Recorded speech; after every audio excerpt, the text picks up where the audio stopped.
Okay, now can you hear me? Can you hear me now? Had a mic issue. Wait, I can hear me, so I think we're good.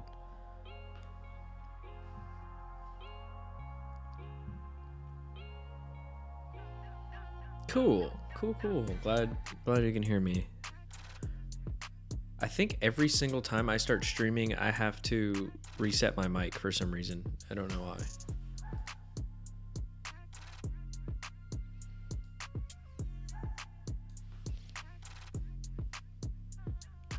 You're at the car wash and it's really loud. Are you on your phone?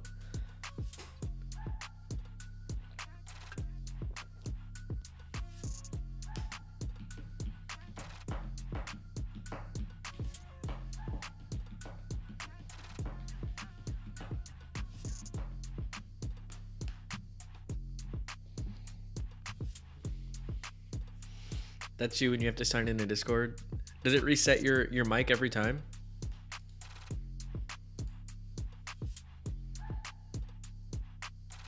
Today, 1 hour earlier. So Dennis, I don't know if where you live the time changes, but every so often the time changes where I live. We either go back an hour or we gain an hour.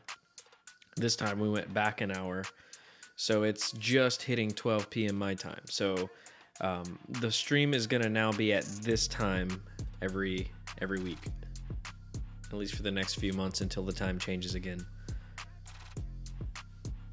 It's super annoying. Yeah, even Brian was wondering if I was streaming today because it's an hour later for him.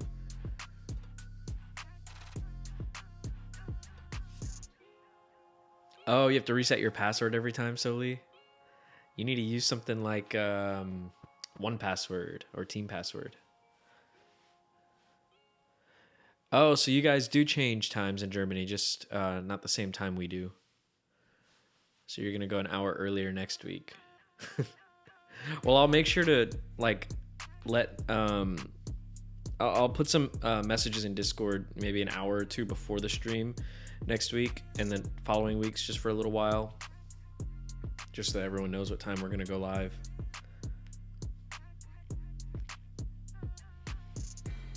Is it better for you now that it's an hour earlier on your end? Is it easier for you to watch the streams? So technically, Lee was only first because there was a time change. You didn't know.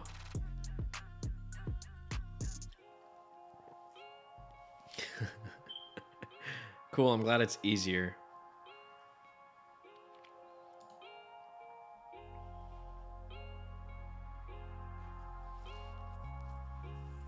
What do you guys want to see me build today? What do you want to do?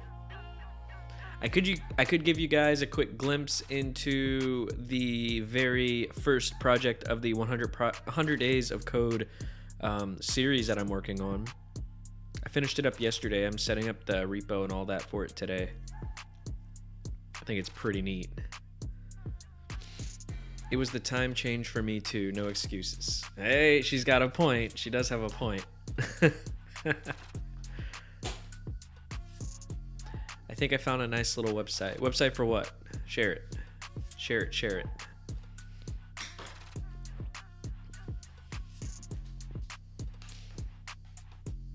I need to put my music on. I always forget to do that. There we go. Do you guys know about this? rapidapi.com. Let's see. Let's check it out. Yes, I have. I haven't been on this website in a long time, but yeah, I forgot all about this. You know what? I'm going to add this website to my resources tab. That way, if anytime we're building something on stream and we need an API, I'll come here first. I forgot all about this. This is really cool. Dustin, what was your biggest win this week? That's a good question. Let me think about that while you tell me what your biggest win was this week. Soli too. I want to know. I want to know what your guys' biggest win this was. Biggest win was this week. Let's see. For me, biggest win this week. I actually did make some changes to the random project generator that I've been putting off for a while since the project was basically in a usable state. So Look, I'll share my screen. Can you guys see? I think you guys can see. Let me make sure everything's right where it needs to be. Right there. Cool. So yeah, I made some changes to the random project generator. While it always still kind of worked, there were some issues with it that I really didn't like. One being that if I created a new project, whether I'm testing it or let's say we actually don't want a new project in here, I had to go into my database manually and delete it. And now I set up a that deleting functionality right in app. So let's say we don't want to do the photo gallery, I can actually just delete it directly from the app and it works. That's pretty cool. Another issue was, it may not seem like a big issue, but you see how this newly generated project, this weather app, shows up first? It doesn't always show up first. And that's problematic because if this were to show up down here and we try to use the drop down menu, it would be very buggy. And that's honestly just due to me writing some pretty bad code. But this is my very first React project, if anyone's curious. This is my first React project I've ever built. And I think this came out really great. So the issue is, the placement in the table. So I noticed that in the database, I'll get an ID that's always increments. All right, everybody's eyes, stop yelling at me. So since it increments and it's always incremented no matter what the project is, whether it's deleted from the database or not, I was like, okay, well, let's just order everything when we're retrieving everything from the database based off the ID. So I did that, and I was able to always make the newest item up at the top, which is also really, really good because if we generate, I can't generate more than one project at a time while one's in progress. But once we generate, I think I have it set to like 7. It creates a new page, and if it happens to create that new project and it's not, up here, it's going to show up on a second page, and it's supposed to be in ascending or descending order. So it's just some issues that I wanted to clean up, and I finally was able to fix it, as well as these links not working. But I finally got these links working. All right, let me read up on the chat. You guys are going crazy in here. And what is this? Some kind of smarty pants computer stuff. What are you talking about? Why is the first thing you say every single time you join, Travis, so controversial? And I never know what it's about. Great question, and I got my answer. I figured out how to launch a React app. Nice. Oh yeah, so Lee, I know I saw that you tried to submit a PR, but you pulled down the React version first. But that's cool that you were able to figure out how to launch it. That's awesome. The drop down is very sick. My eyes. Yeah, I saw the my eyes message you sent when I put this on light mode. I tend to keep this on light mode. For some reason, it just looks a little bit better to me, but yeah, we'll put it on.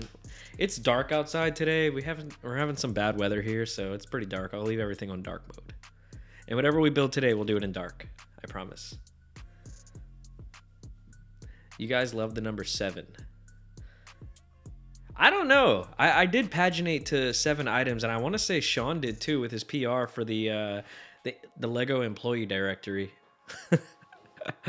Maybe 7's just like the lucky developer number. I don't know.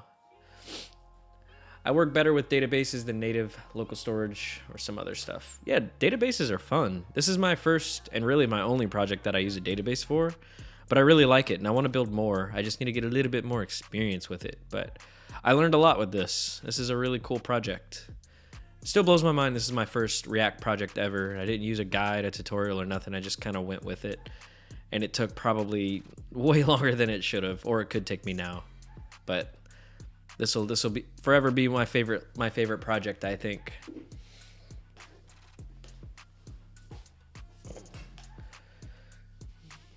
So, do you guys want to see the very first project of the 100 Days of Code series? I can give you guys a quick overview of what it is. So, yesterday I decided to tackle the very first project. Even though we haven't launched the series yet, there's some things in the background that we gotta get ready before we're ready to launch it. But I came to the generator for the first project, and it told me to create a trivia quiz game. So I'm actually editing that video for you all right now. As soon as we're ready to launch the series, I'll get this first one updated for you. But let me show you the project. Actually, because Sean was awesome and submitted a PR to the very first couple of projects. We're going to try to get people to do that for every one of these. So there's going to be a very robust README section that you guys can check out. It'll also tell you how to get the project up and running on your system, since for this one specifically, I am using an OpenAI API key.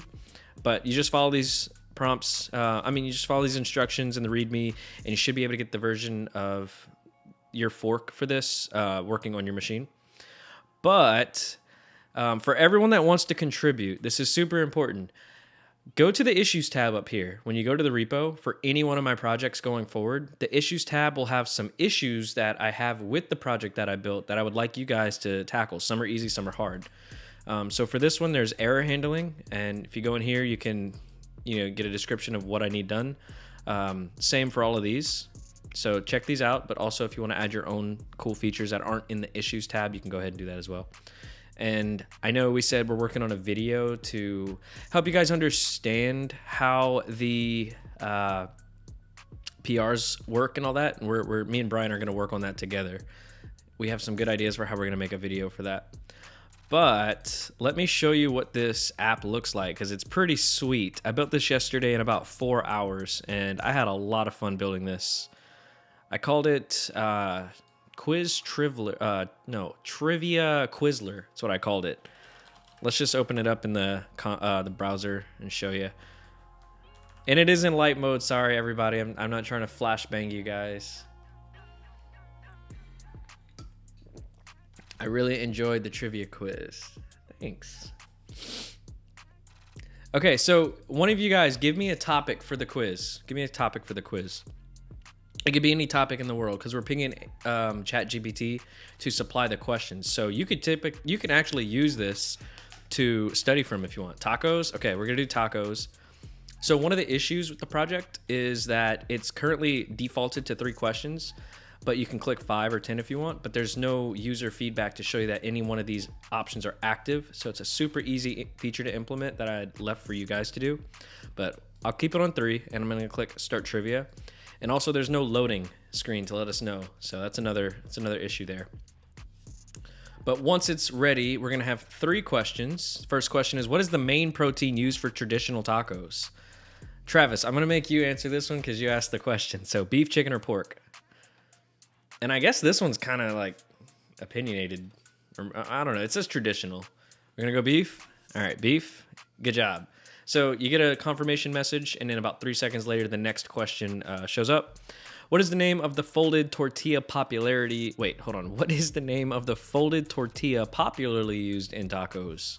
Flour, hard shell, or corn? Tortillas. Tortillas. Corn? Let's go with corn. Flour? I'm gonna go with corn since Dennis answered first. Oh, wow, it's right. He got it right. So this is the last question. Which type of cheese is commonly used in taco recipes? Cheddar, queso fresco, or Swiss? I'll let Ken not answer this one since Dennis had the first one. Queso fresco. I've never even heard of this. That's right. We didn't get anything wrong on this quiz. But once it's over, you can play again. But theoretically, you could pop in something like JavaScript arrays if you want to learn about JavaScript or you need some help. Hit 10 and you can study from this. This is really cool. And then you're just going to get 10 questions on whatever topic you want. So it's a really cool, kind of unique way to study. But as you see, when you hit 10, it kind of takes a little while to generate. So a loading screen would be great for this. That's also in the list of issues that you can fork the repo, add the feature, submit it, and we can add it in. So I really hope you guys like the 100 Days of Code series. Every project's going to be pretty close to this. I'm going to build out the basic functionality for an app. You guys hopefully can contribute and make it a billion times better. But yeah, it's really cool. You can put anything you want in here. It's awesome. Okay, so what are we building today? What do you guys want to build today? What are we going to work on? Are we going to do something random for the project generator? Or do you guys have something in mind? Carne asada, corn tortilla tacos. I'm not big of a Mexican fan when it comes to food. I'm the pickiest eater on the planet. It's bad. Like, I hardly eat anything. It sucks. And it really sucks because I think everything looks and smells amazing. My taste buds, they just never grew up. It's a really cool app. Such a cool idea. Thanks, dude. Yeah, I think it was pretty cool. It was the day one of the random project generator. Day one of 100 days of code, and we used a random project generator. Sorry. All right. If you guys cannot figure out what we're going to do, we're going to hit up the random project generator to build something for us today, which is totally fine with me. Wait, hold up. Dennis asked me what's my big win for the week, and I told him, Dennis, what was your big win for the week? Did I miss it? Did you tell us? I'm looking in the chat. I don't know if you said anything. Oh wait, for me, your biggest win. I got my server finally started with no errors at Cloudflare and fixed it. Now I can do what I want and can now code. Dude, that's awesome. How long were you working on that? How long did it take to fix?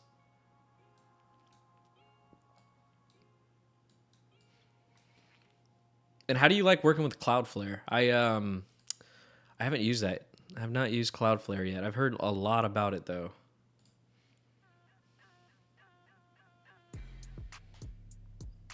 Circa 1 week with all in 2 days for fixing. Not bad. Cloudflare is for DNS and SSI. Soli's back. We can officially get started. Just kidding. I mean, we can. We haven't gotten started yet, so. Soli, you did miss something though. I mentioned what I worked on for the very first day of the 100 days of code. I'm not going to show it again, but you should take a look at the replay and take a look at it. It's really, really cool. And when you go to the repo for anything going forward with the 100 days of code, if you want to contribute, because I know you're kind of interested in trying, when you're on the repository, the README is going to give you full instructions on how to get the project working on your local machine once you forked it. And then if you want to just add something that you think would be cool, go ahead and do it. But if you want to fix an issue with the project, go to the Issues tab up here. Okay, cool. You saw this part? Awesome. Yeah, I'm going to try to put some very basic issues that I think you guys can handle just in the issues section if you want to try to tackle them. Some projects will probably have a lot, some of them have a little, but if you don't want to knock these out, you can always just create your own cool features. As long as they don't break the code base, we'll bring it on in through a pull request. But let's get started with the stream today. I don't know what I want to build, and if you guys don't have anything for me, we're going to use the project generator and build something from there. So I'm gonna get that open, unless you guys have something specific you want to see. Oh, it's way too big. Let's all get flashbanged. Do you guys want to see my co-developer today? He's working very hard. He's working ultra hard today, helping me with all of my code. He's at least eating all the bugs for me. I had to actually put one of my shirts on my desk so that he could sleep on it.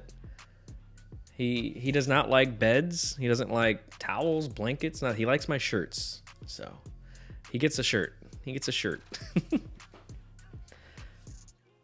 But 9 times out of 10 when I'm at my desk working, coding, he's literally a foot away from me, sleeping on my desk.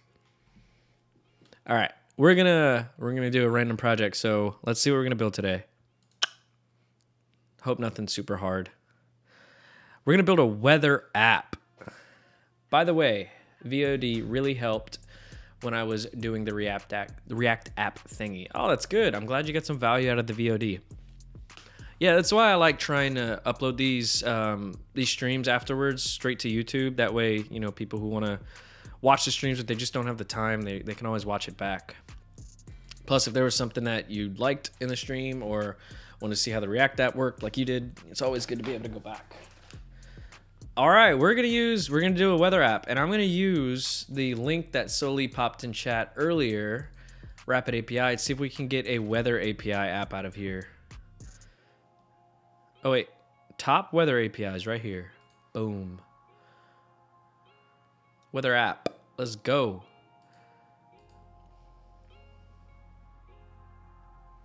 Woo, OpenAI reading my mind. I was thinking about how to use a weather API. Yeah, I actually have never built a weather app yet. I've always wanted to, so I guess we're gonna do that today. We'll see how this works. We'll see how we figure all this out, so we can do it all together. And I'll probably make this super basic, so you guys can help me style it up. We can fight about green colors again in the color scheme. And as always, you guys can contribute to the repo when we're finished. Super basic. That took me a second. Super basic. Super basic. That's funny. I like that. Can I pin? Yes, I can pin a. Oh, okay. Customize time. 20 minutes manually. I don't know. I pinned the super basic chat. That's kind of cool. All right. What API should we use? This one has a get forecast. These are post. Let's see, dark sky. That sounds cool. I think dark sky sounds the coolest.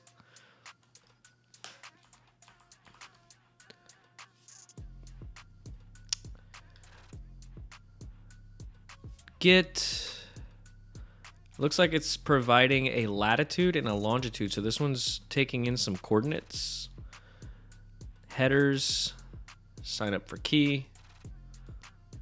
Host, rapidapi.com. Does it show the yeah. Oh, why can't I see the results? Oh, test endpoint. Oh, maybe we ought to sign in first. Have you guys used any weather APIs that you can recommend, or do you want to see me use this one?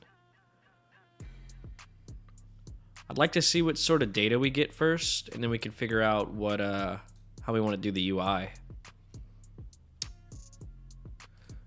I'm excited to see all of your current weather. Our current weather. The weather is trash here today. It's super hot out, and it's just dark and rainy. I like it. I like this weather, but it gets a little depressing sometimes. Super hot. Where are you from, Soli? Oh wait, I think you posted it in chat. Yeah, you're from Jamaica. Jamaica.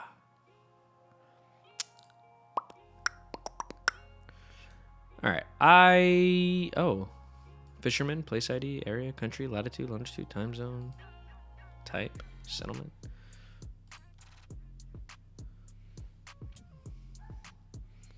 U.S. weather by zip code. I like city. That's cool. This one might be easy. Let's see. Okay. City, state. Okay, I like this one. U.S. weather by city. I have a little delay in my cam, so my voice comes back before the cam. 1 second. Huh. That just sucks. Give me a sec. Let's see if I can reset it. Oh, you know what? I think I know why. Give me a sec. I'm going to see if I can swap something out here. I'm going to set this to demo mic. All right, did it fix it? Is there any difference now? Is everything I'm saying matching? That Treehouse beanie. I like it. You like the beanie? I don't wear it too often.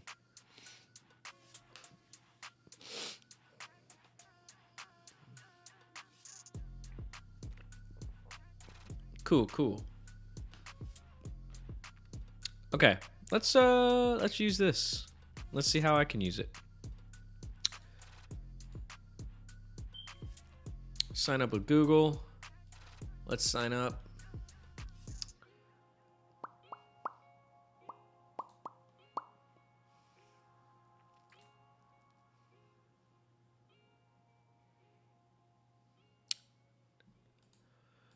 What's my name? My name's Dustin. many years of coding experience do you have? Let's do 3 to 5 years. How do you plan to use Rapid API? Personal project. Do you want to collaborate with the team? Nope. What is your goal today? Well, use a specific API. There we go. Cool. Now I have to subscribe to test it. Okay, so I already get my API key. Sweet. All right, let's set up a repo for this, and we'll get this started. First off, what is the results? Can I see the results yet? Can I see what we get back? Subscribe to test. Can I subscribe for free? Basic. If it's free, why do I have to put a credit card? Lame. Are these paid?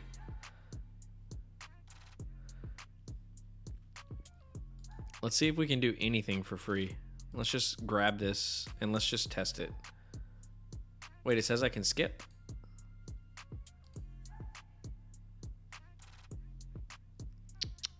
I don't see anything that says I can skip. Or do you mean skip using this API? Let's see if we can make a request to it. And if we can, great. Do you guys know how to make a request to an API super quickly before I even have to like set up an entire project?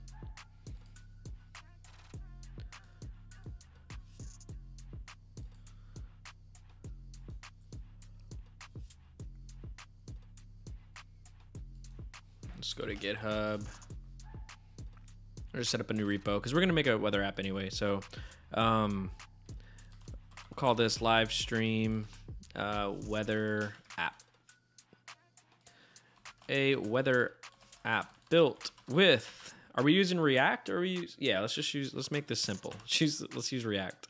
Built with React. Keep it public. Add a README. Create that repo. Let's clone this thing down. Here's my terminal. CD desktop / code. What's in here?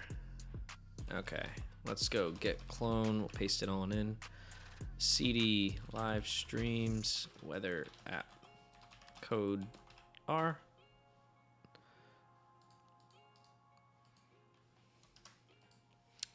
npm create vite at latest. Ignore React JavaScript. npm I.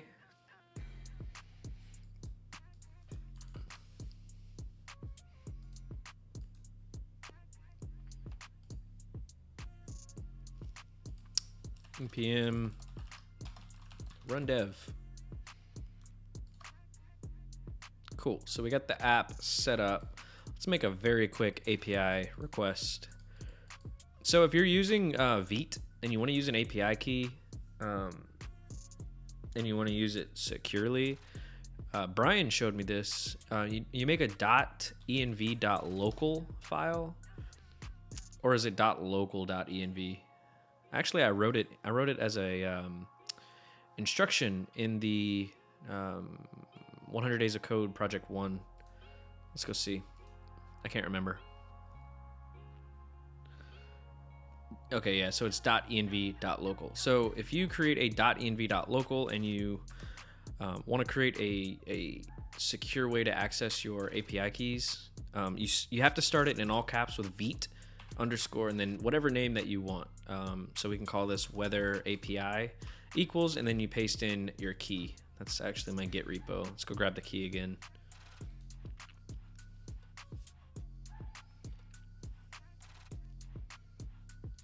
Oh no, did I cut out for you guys? It looks like it popped me out and then popped me right back into the chat for some reason. Did I freeze or anything?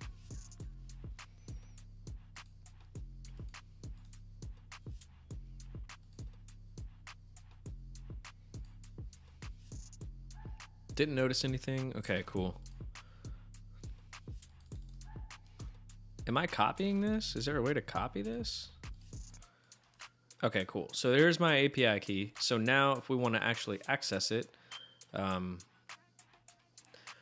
Yep, I did too with my database. First had normally db.js, but after I changed it to .env, and it's great. Yeah, .env is awesome, and you can even use it in regular projects as a package, like a node package, .env. But what's really cool is you can just out of the box use this with Vite. You just have to create the .env.local file, and then prefix every variable that you want to securely save with Vite underscore, and then you could just target it by import.meta.local.env in the code base. Car's ready to go, so gonna need to head home. Be back in 10 minutes. All right, do not hit a single bug on the way home. You just cleaned it, okay? We'll see you in a little bit, Soli. Okay, okie doke, okie doke. By the way, I'm gonna delete this key after today. So if you guys want to pull this down, just generate your own key. I'll link in the description of the video that we upload to YouTube where I got this API key if you want to do this too. But don't push the .env to GitHub. But Dustin, I have a tip for other contributors.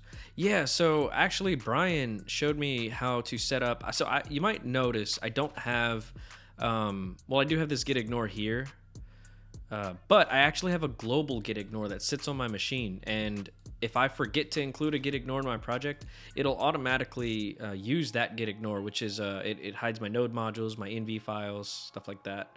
But this one comes with Vite, so it's already here. But if I don't have this, I still have my global one that Brian set up for me. So you said you had a tip for other contributors. What you got? Just make a .env underscore example and write down the basics. What do you mean?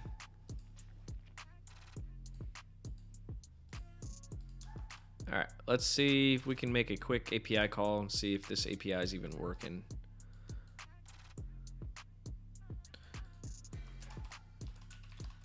Whoa. Why am I in all caps? There we go. Let's close off the terminal too, get a little bit more space in here. Localhost root. Yeah, that's not a bad idea. Yeah, it doesn't always have to be sensitive info if you want to just use it. It's just gonna hide it. It's not gonna be public, which is definitely good for sensitive stuff like API keys and access tokens and things like that.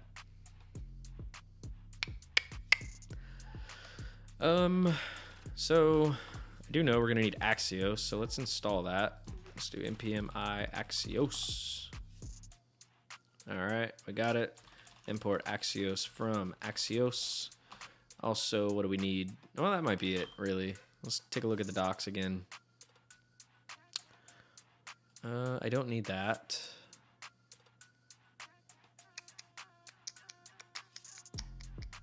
Here's the URL, right? Let's just copy this whole thing because it is the options, right? So we can just say const options equal, well, I already got all that. Let's just paste it. Const options. And then we could just say async function grab weather. And we could say await. Wait, hold on.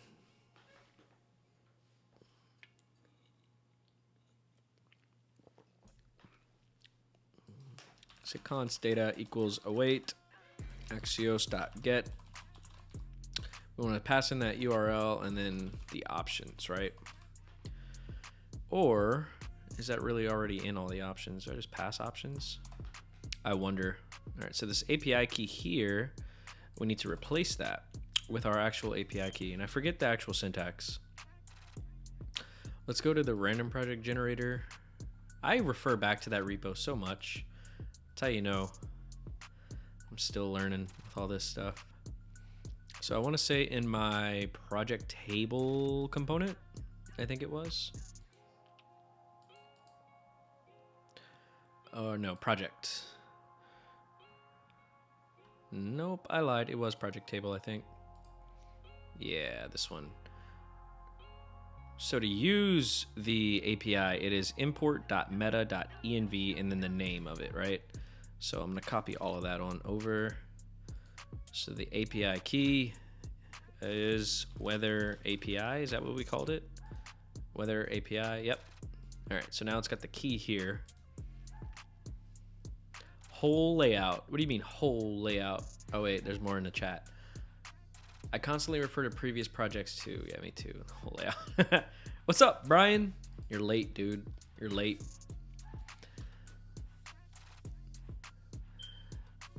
Random project generator said build a weather app, and I've never built a weather app before, so here we are. We're gonna do this thing. So real quick, I'm just trying to ping. Let's get this kind of bare bones set up. Just see which API is gonna give us the data that we want, and then once we finally get that API, we're gonna start building out this application a little bit. We'll probably hop in Figma and style it up a little too. But yeah, let's console.log data, see if we're getting anything back off the rip. I don't think we will, but let's see. All right, so here's the app. Do we get anything in the console? Can't be that easy. Yeah, of course not. Oh, we need to call our function, right? Let's say on click, I'm gonna say grab weather. Well, that doesn't look good. Hold on. Why is it yelling at me? What did I do? I need the function call.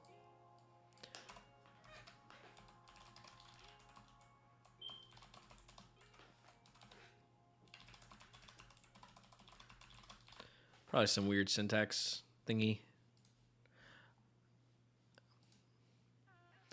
Of course on click was misspelled. I've got to be the best person in the world at misspelling things, let me tell you. Oh, wow, it was that easy. We get data back from this API. What data do we get back? It does not look like we get back what I think we should be getting back, though. Config? No. Let's send this data. What is all of this? What is this? Do I need to supply something in this API? It looks like I'm getting back HTML or like a HTML template. It's no bueno. Let's see. Let's go check out this API doc, see what's going on here. Request URL. Are we supplying that? Yeah, San Francisco, California.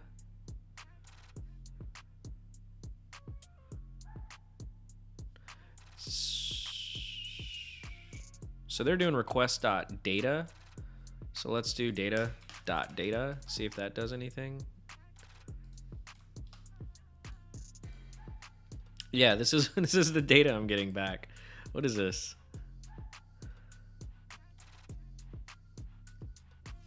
Is this me? This ain't me. That's so weird. Let's see. I mean, I am just taking the docs and just copy and pasting. I probably have to do a little bit more.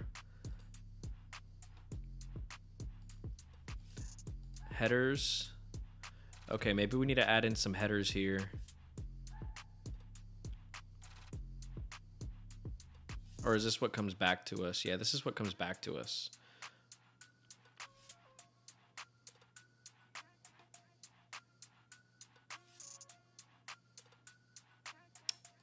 And I am using my key. Well, yeah, because we're actually getting a 200 response. Huh.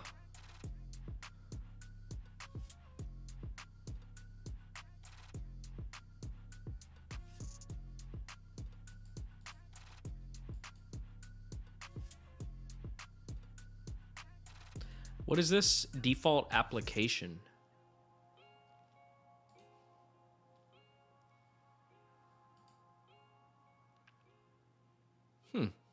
I wonder why why I'm getting back that HTML back as my response. That's pretty weird.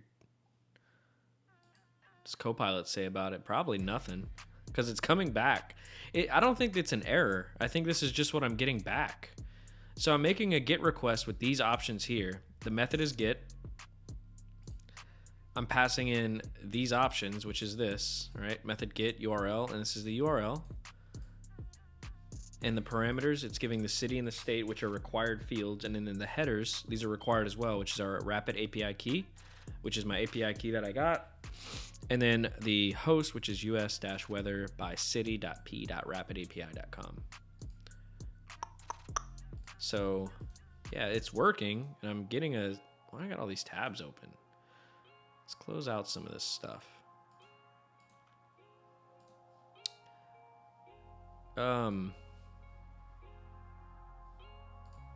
Let's take a look at the example request. I mean, it's in vanilla JavaScript, or well, I guess Node, but it should basically all be the same.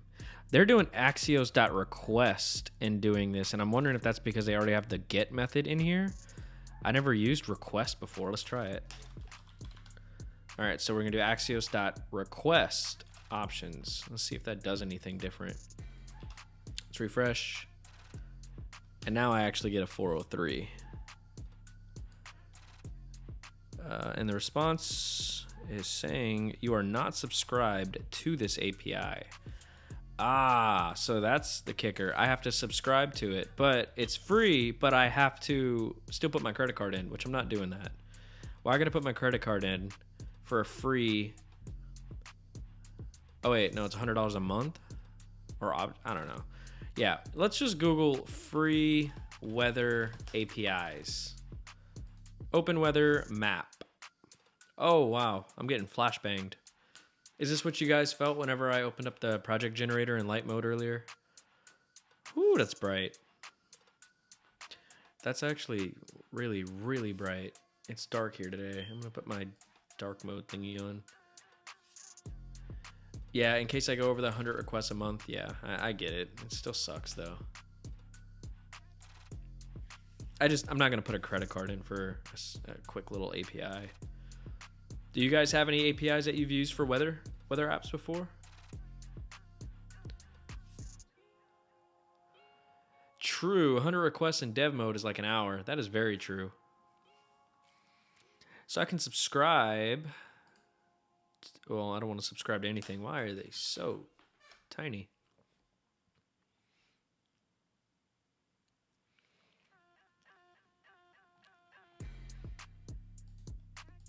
Let's see. Free weather API, weatherapi.com. Let's view the docs.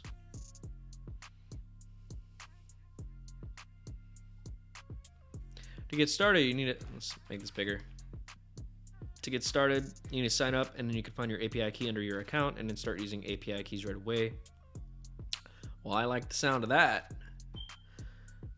Click pricing link at the top first. Haha. Oh, true. Oh, look, free.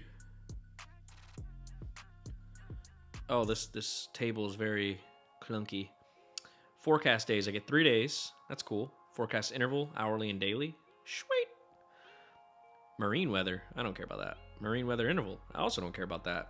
Historical weather. Last 7 days. Who cares? But we get it. We get it in the free tier. We don't get future weather. I mean, that kind of sucks. Air quality. I mean, this seems like a pretty decent API for free for sure. 1 million calls is okay for testing. Yes. You guys want me to remind you the near 100,000 API calls I made to my database because I had a React component constantly re-rendering it. I had 94,600 something API calls in like a couple of hours of me like testing and coding. That's fun. Love learning new things. This one may be free too. I don't know. Still looking at it. Open Mateo. Let's check it out. Nope, it isn't free.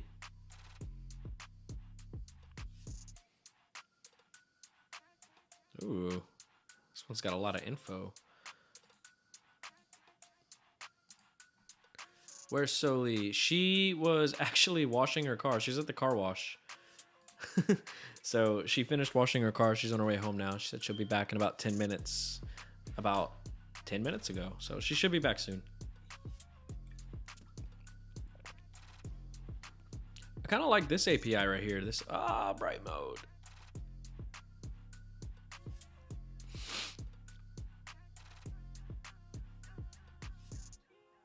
Oh yeah, ghost energy.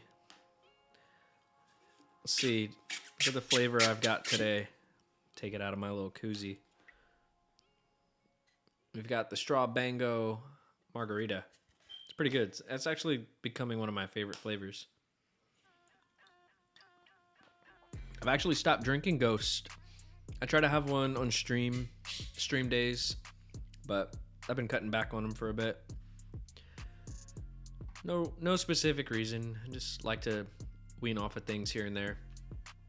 Yeah, you totally need to try that flavor. Awake the ghost in you, for sure. Okay, I really like this API. It seems like we have a free tier. Let's go ahead and try to get this one up and running. So we need to sign up, and then you can find your API. You can find your API key under your account and start using the API right away. Love that. What's your email?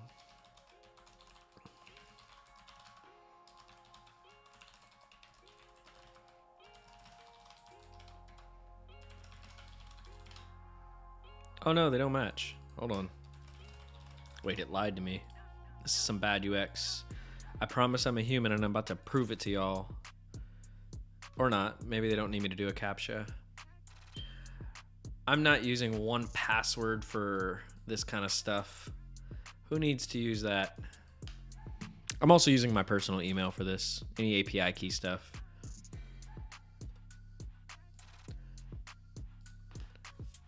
Awesome using I didn't use 1Password. I had the option to, but no. I try to keep all the coding stuff like this with API keys.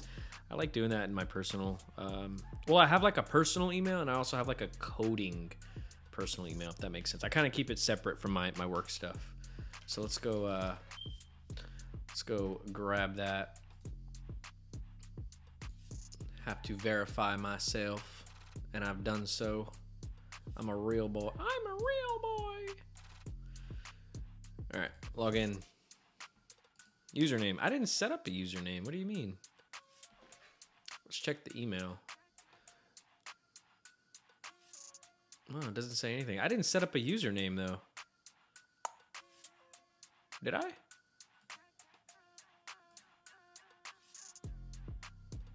Oh, your email is your username. Okay. codewithdustin@gmail.com.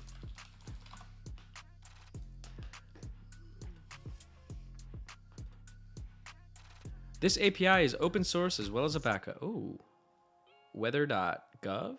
Documentation Services Web API. Everyone wants my eyes to burn today. Like there's no apps, there's no websites today that we visited with a dark mode. Ooh, I like this. All right, if the one that we signed up for doesn't work, we're gonna come back to this one. I'm gonna save this one regardless. Okay. What are we doing? Here's my API key. Nobody use this, okay? My trial ends in 2 weeks. That's cool. I only need a few hours with this. Okay, so here's my API key. Let's do that. We're not gonna pass any parameters. Let's see how we need to make this. Regenerate your API key. Learn how to form HTTP request APIs from API, or use one of our new Swagger tool. What's the Swagger tool?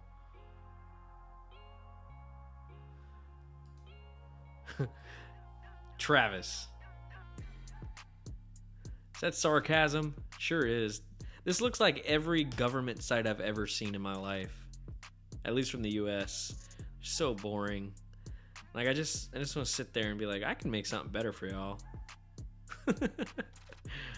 Reminds me of the DMV website. All right, what's this Swagger tool? Swagger Hub. What is this?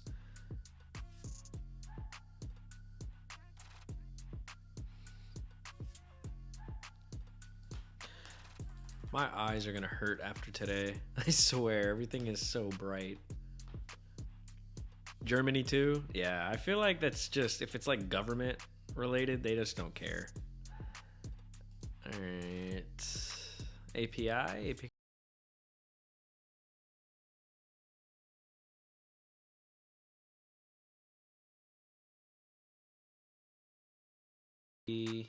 Format JSON.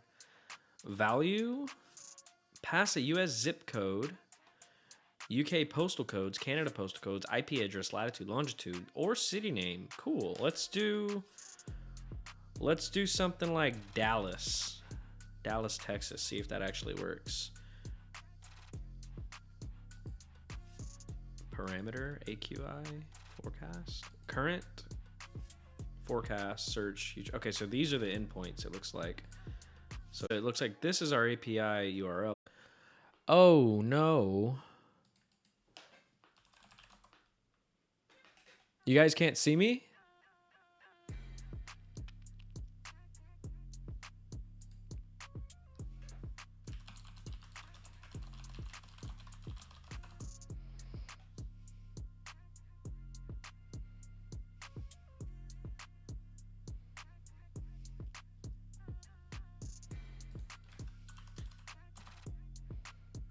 I'm back. Where did I go?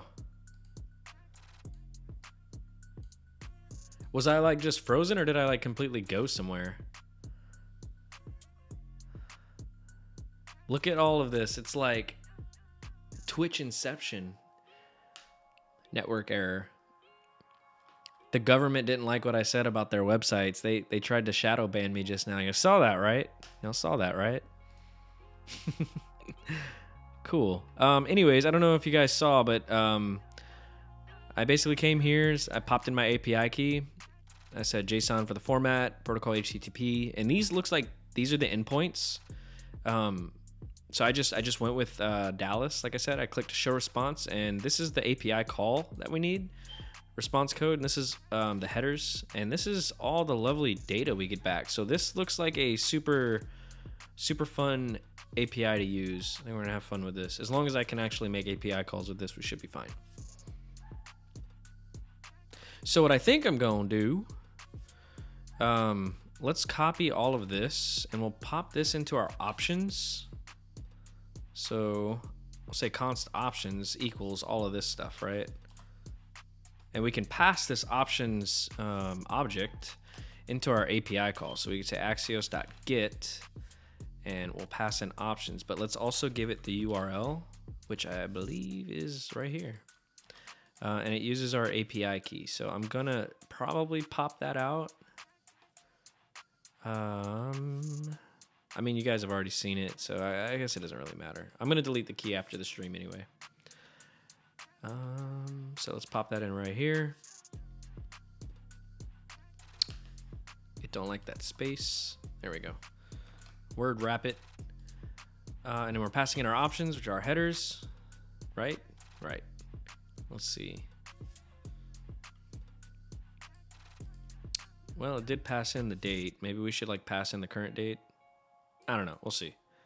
Or I guess it's going to grab the weather from this date because this is using the current endpoint. Let's just hit save and see if this actually returns anything. And if so, we can go from there. So let's click it. Cool. It does. I like when things just work.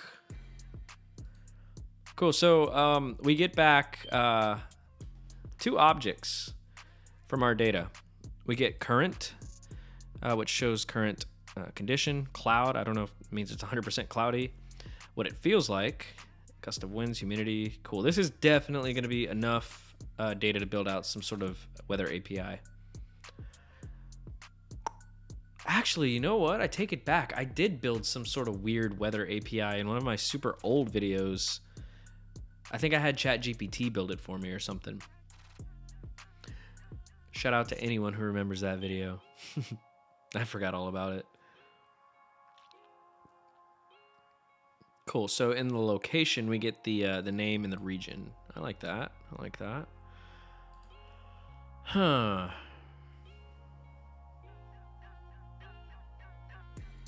Let's take a little bit more look at this, at the docs for this, and then we can do forecast. Forecast also takes in the value, and we have some more stuff here. Days, AQI, alerts. Cool. You know what? I think a lot of these endpoints will be really cool, really useful if you guys want to submit some PRs to the project, but I'll keep it super simple like I always do. Search with autocomplete. Now that looks cool. cool. But like I said, I'll keep it pretty simple. Let's go to or what's forecast. We'll do 3 days. Air quality, I don't think. Alerts, no. All right, show response. What would we get back for this? Okay, so we get location just like we did last time. We also get the current again, and then we get forecast. Ah, I see what's happening. So I can click on any one of these things and create like this API call that has everything I currently want in it. So I can put current, I can use forecast, I can use history, I can use future, all that stuff. That's cool. But let's keep it simple. We'll keep it to current and forecast. We just use these two. So forecast will give me an array of forecast day. And I chose 3, so I think I'll probably have like 3 days in here. Could be wrong. I don't know. But wow, look at all this awesome information we get back. We get a lot of data back. Jeez, that's a lot of data. I'm not going through all of that. Oh, wow. We get 3 days of this huge stuff. So let's not do that. We'll just do current. Is that hourly for 3 days? I think so. Let's decipher it just a little. So forecast day is an array. What is this? When does this end? When does this object end? Goodness gracious, this is a big object.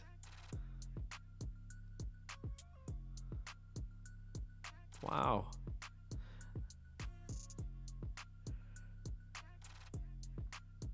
All right, the object ends here. Or does it? Let's go all the way back up. This is so much data. This is a really nice API. Yeah, it did end there. So that was 1 day. And I think inside of each day, we get like the hour by hour, all these hours right here of data. That's insane. This is a big API. I'm gonna not allow forecast. We're just gonna go to current. We're gonna make a API call to the current date, the current weather. This is a lot more manageable. This would be really fun as an add-on for one of the 100 days of code videos. So maybe I can go back and I can add something cool if you guys don't beat me to it. I think this will be enough information to kind of build out something pretty simple. So let's pop into Figma.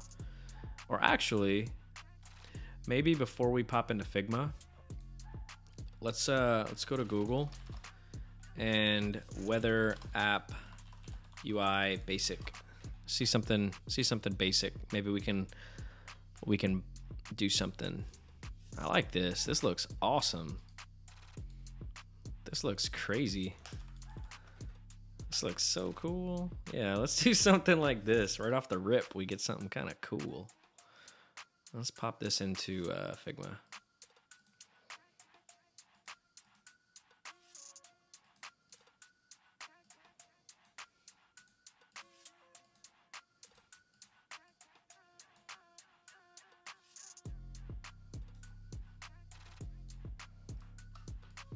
All right, we're gonna make this mobile friendly because of screen real estate mostly.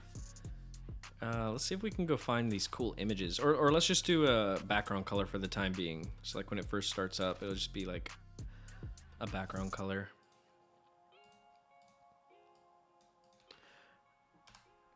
All right, right here, let's take a look at the data when we get back, and let's make sure we can map everything that we want to use.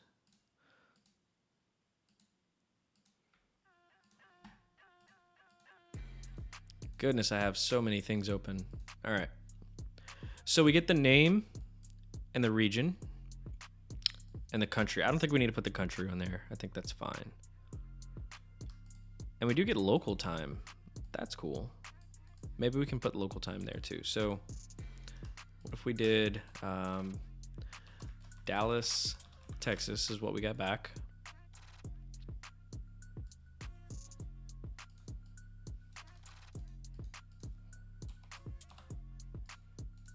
Make this centered, make Texas way more bold. Put this a little closer. Also the city, We'll make it a little bit smaller, and we're gonna put it in all caps.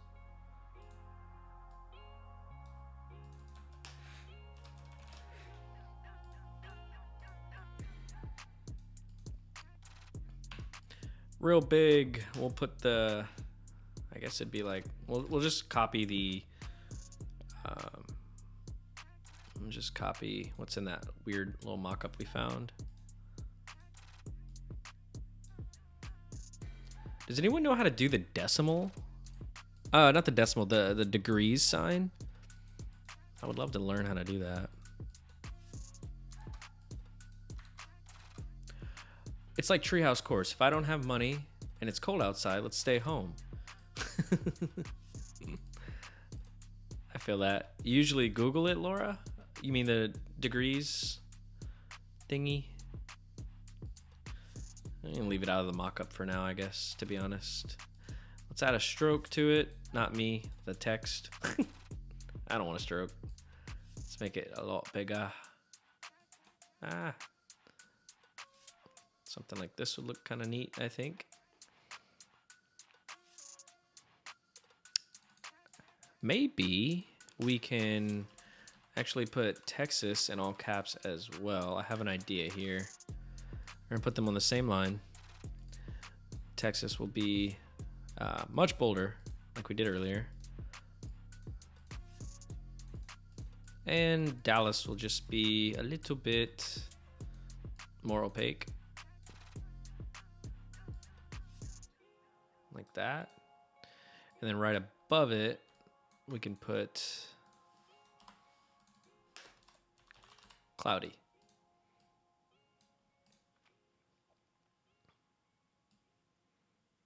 Like that. I think that looks cool. I'm not gonna sit here and do this all day long though. We're just gonna make something kind of simple. Option Shift 8. Really? Let's see. Option. I don't know what the option key is on my computer. What is that? There we go. There we go. 12 degrees. That's cool. But yeah, so what we can have is some sort of input field here that we can search, right? Because we definitely want to be able to search for our own cities and what have you. Actually, let's make this white and make the input field a little bit gray, like that. Oh wow, I have to check that out. Sounds like it'll make my life way easier. You were faster. It's a nice design. App commonly used. I gotta be on top of this. What is Figma? Oh wow. I can't see when you guys type. What is Figma? I keep hearing it, but I don't know what it is. Figma is really cool. It's just like a very easy, small learning curve design tool. Like I am not a designer in any way, and I've been able to build some pretty cool stuff in here. Like if we go to the trivia game, I built this in here and I was able to kind of turn it into code. Like typically if I'm going to build something out with code, I'm going to totally come in and design it first. It just makes it so much easier for me and gives me way less of a headache if I want to implement a feature later on because I didn't design it first. But Figma's a really cool way to kind of visualize what you want to do. And like I said, super easy learning curve. It's not hard to use this app at all. It's awesome.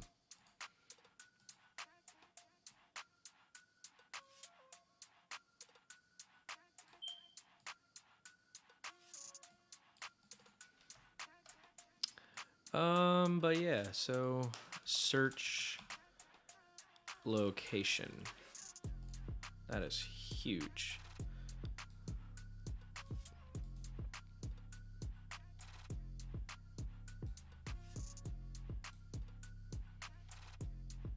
Save this video for later. This is how I learned. Yeah, I need to save that for later too. I don't know much about Figma. I use it a lot, but I know I don't use it in the best way that I could be. That's for sure. Okay, let me see what else we get back from the API because I kind of like how they have like the Monday with the time, the cloudy, Tuesday, partly cloudy, stuff like that. I don't think we get that with this API, or at least with the endpoint that I'm hitting, but we can see. Yeah, we don't get that, but we do have some of this stuff that we could use instead, which I like. I like this idea. Nice, saved. Okay, so cool. Travis is nice to everyone in the chat but me.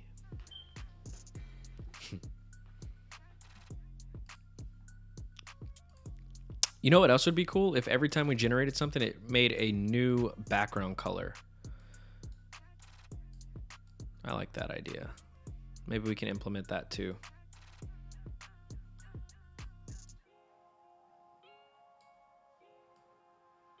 That'll be fun. Maybe, maybe not.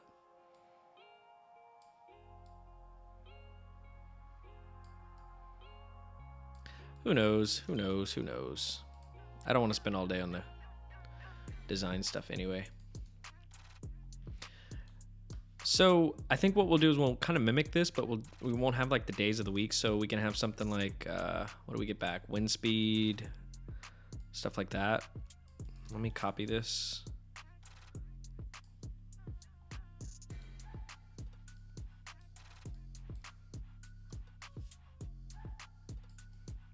Yeah.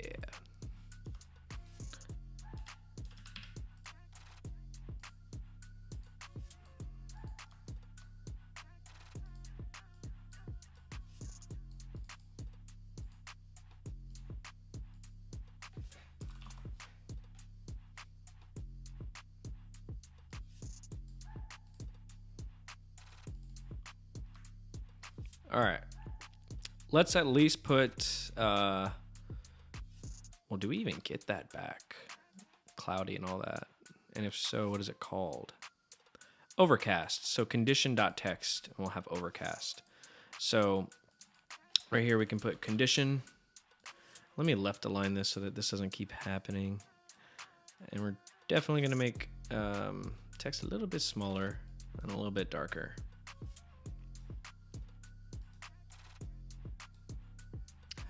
Do you guys still hear me? Because it just kicked me out of the chat again. I wonder if Twitch is having some issues. My Wi-Fi seems to be fine.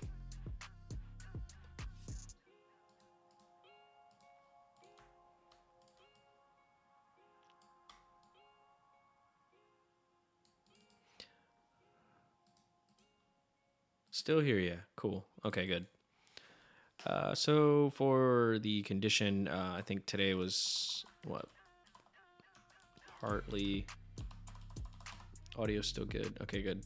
Partly cloudy. We'll make this text a little bit smaller, and we'll make this like a component that will re-render for each thing that we want, right?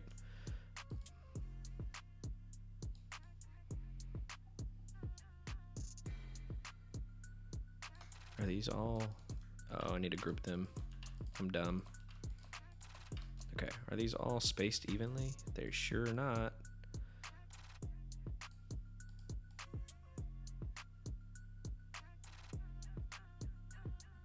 There we go, I think. Cool. Okay, so now we can just do this as we need to. So what were some of the other things we had access to? We could do humidity. Humidity. And that was, we'll do 79%. Cloudy. Cloudy is 100%. I do like the feels like, and it looks like 77.8. Shift option 8. Wait, sorry, hold on. There we go, degrees. Cool. Thanks, Sean. What else do we want to include? Maybe we can keep it simple. We can just keep those. I don't know why, but I don't like these, the way these look for some reason. Maybe make them bold. Smaller text too. Cool. Okay, I think this is the basics that I want to do. I don't want to spend all day on this app for sure. So we'll start it off super basic. Let's do my favorite purple. You know me, I like my purples. Fun fact, it's my favorite color. Are you guys rocking with the design? Do you think this is good? Should we go with this?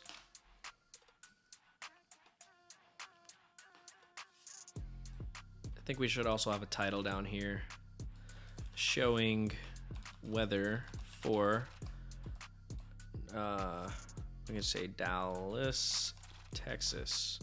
And definitely gonna need to make that smaller and darker.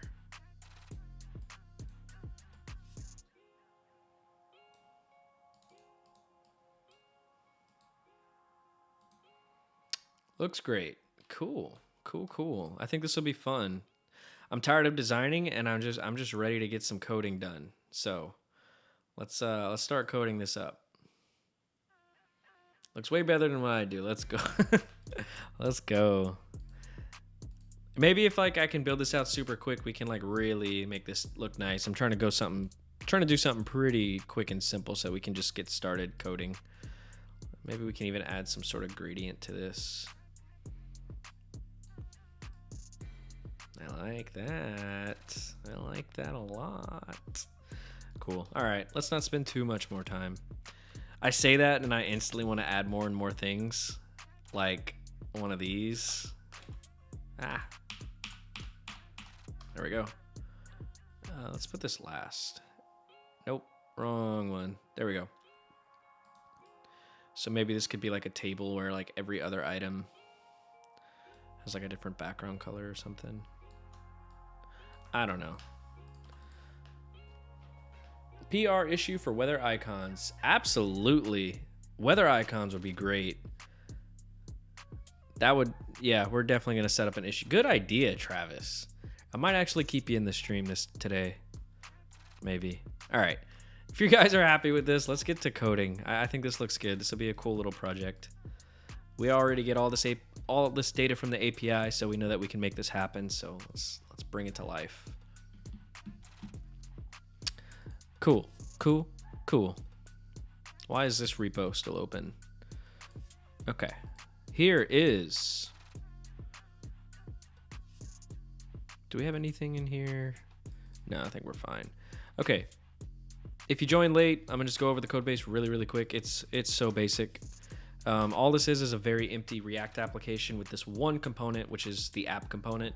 And I'm just making a GET request to this endpoint with my API key, and we're logging the data as we click that little app button. Well, it's not a button, just the little thing right here. And this was just so I can see what sort of data we're getting back from this API that we're using so that we could build out that UI that we just built. So yeah, we have like the hard part of the coding done. So now let's just build it. Let's just build it. Build it. I am gonna save this to my desktop though, so that I can open it up in the browser. Weather app. And we're gonna go ahead and bring it here so I can refer back to it without having to open up Figma every time. Cool. Are you guys ready? Are you guys ready?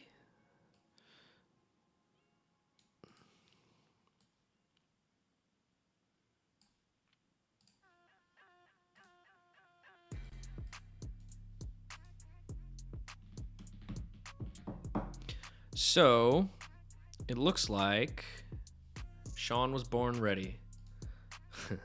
So it looks like this part right here is our query. So let's go ahead and we'll say query here. And we'll pass in query as our parameter for the function. So when we call it, we'll need to pass in whatever's in our input field, okay? Cool. Let's undo all of this real fast though, so that we could just start building out this UI statically. Then we'll hook it up with the API that's already ready to go.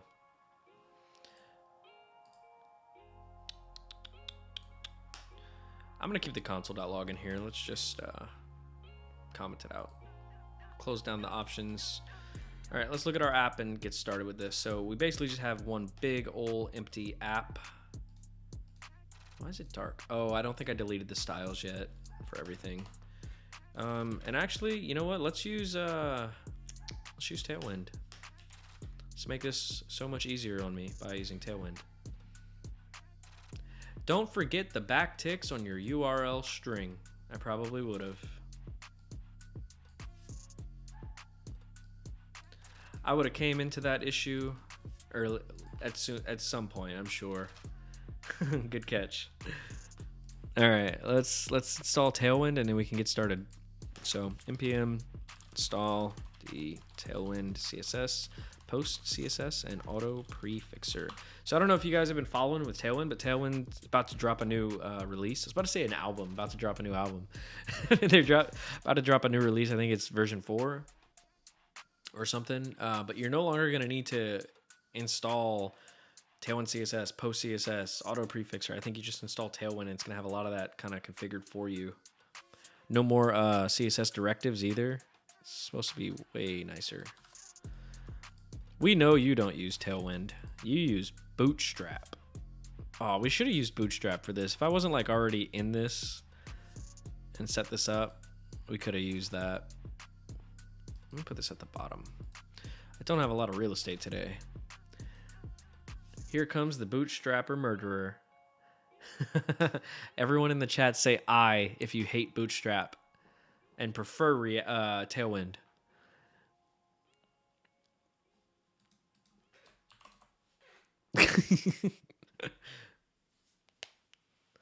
Oh, there's Rohald. I knew that would bring him out of hiding. Oh boy.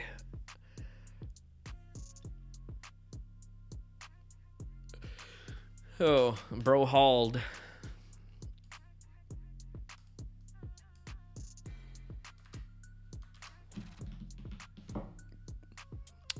What happened to... Oh, I need to do this. I was wondering why my config looks so weird.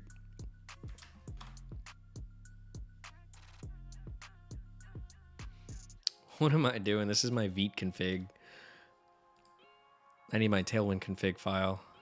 You guys are messing me up. I can't multitask very well. I thought it looked kind of weird and different. There we go. And let's get them directives in there, and then we're ready to go with some Tailwind.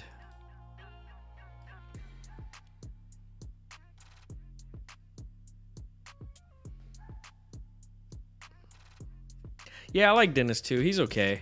He's okay. He's all right, you know. There's worse people out there than Dennis. No, I'm kidding. Dennis, you're good people. You're good people. All right, so the app is ready to go. We're ready to start coding, so let's just do this thing. This huge hero is going to be its own component for sure. And I think the search will be its own component, and then the output will be its own component. So probably three main components, I'm thinking. He's quite passable. For sure, good people. All right, how do we want to do this? So inside app, let's have our hero. We'll have our we'll call it location search. That'll be its own component, and then I think we'll have our what do you want to call it? Just output. Yeah, we'll have our output. So we'll definitely want to have something displayed here in the hero when we don't have anything searched. Maybe a cool PR would be when the page loads, it brings up that user's location. That'd be really cool. If somebody wants to do that. But by default, we might have just a helpful message here. And I think once the location search updates, it'll update the output as well as the hero section. Cool. All right. I am ready to start coding out these components, so let's take a very, very quick break. I'm gonna go grab some water. I'll be like a minute, 2 minutes max, so we'll be right back.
Soli is back. Okay, good. I was on break. We were actually just gonna wait for you to come back. We've been on break for like 20 minutes now, so I'm glad we can get started.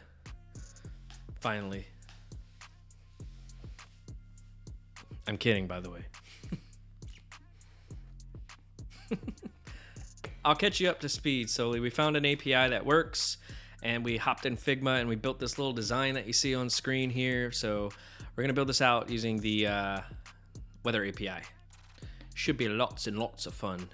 We're gonna do this with React and Tailwind.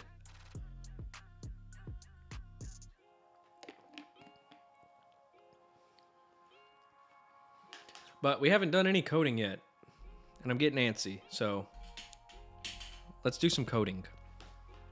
Get the config set up. We have our 3 components kind of just called here. They're not even created yet, but we're gonna have this hero section here on the right. We're gonna have this big searching section, and then we'll have our output here.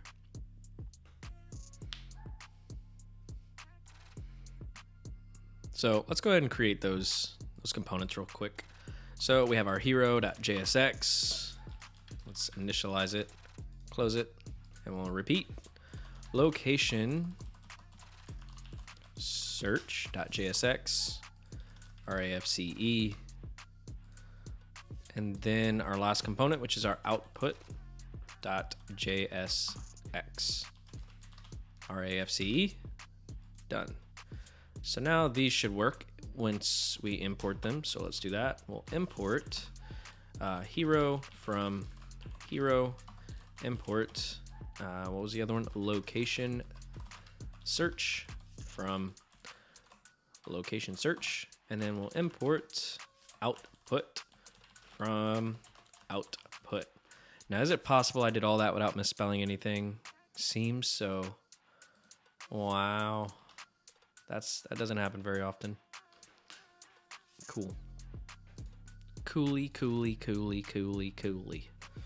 All right, hero, location, and output. Let's open all those up, close off the sidebar, and let's get to starting this build. I'll keep this open, but let's pop this here. So let's work on the hero section first. Probably gonna be the easiest section. But the entire container, right? Let's we'll make it full. So we can say class name min h screen, minimum height is the 100 view height, width full, and really I think that's gonna be it. It's gonna look weird when we open up the entire app like this, but for this stream we're just gonna keep it this size. Maybe this could be some fixes you guys can come up with for the PRs.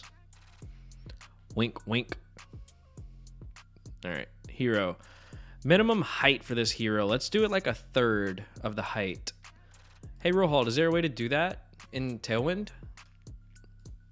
Or do I have to like do this with like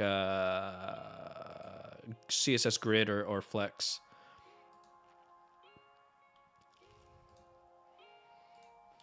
Let's do class name.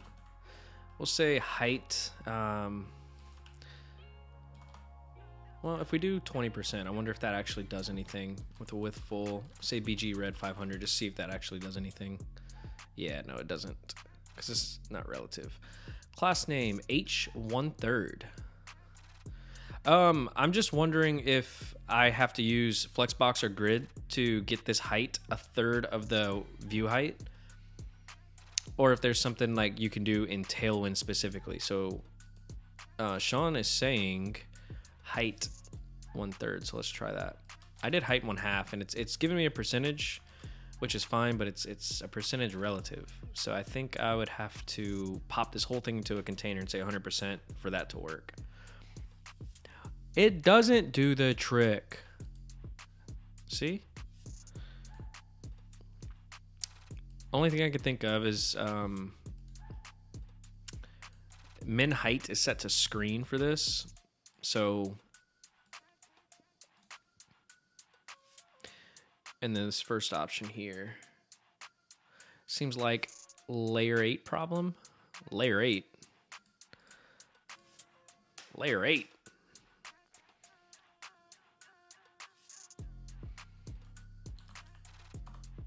Nope, that doesn't work either. That's fine. I can just set the I can just set everything to grid and do it that way. I was just wondering if there was something I could do with Tailwind.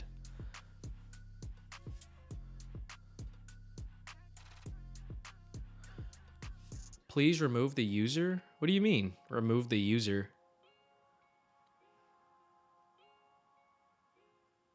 This is some advanced front end? Are you guys being sarcastic? I'm just wondering if there's a way to do something in Tailwind. I know how to do it. Well, let's keep the min height and H screen. Creating our own CSS is so much easier. Honestly, if you guys want to see me just write regular CSS, we can do that too. I just want to use Tailwind to speed things up.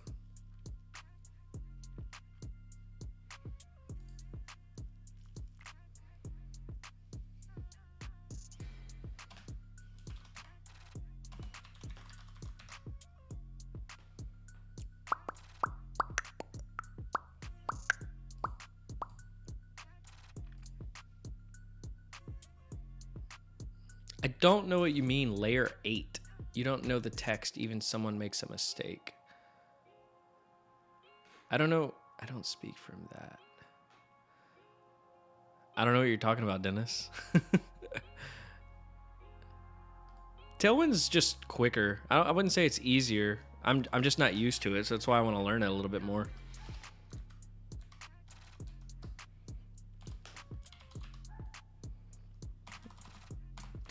I have an idea.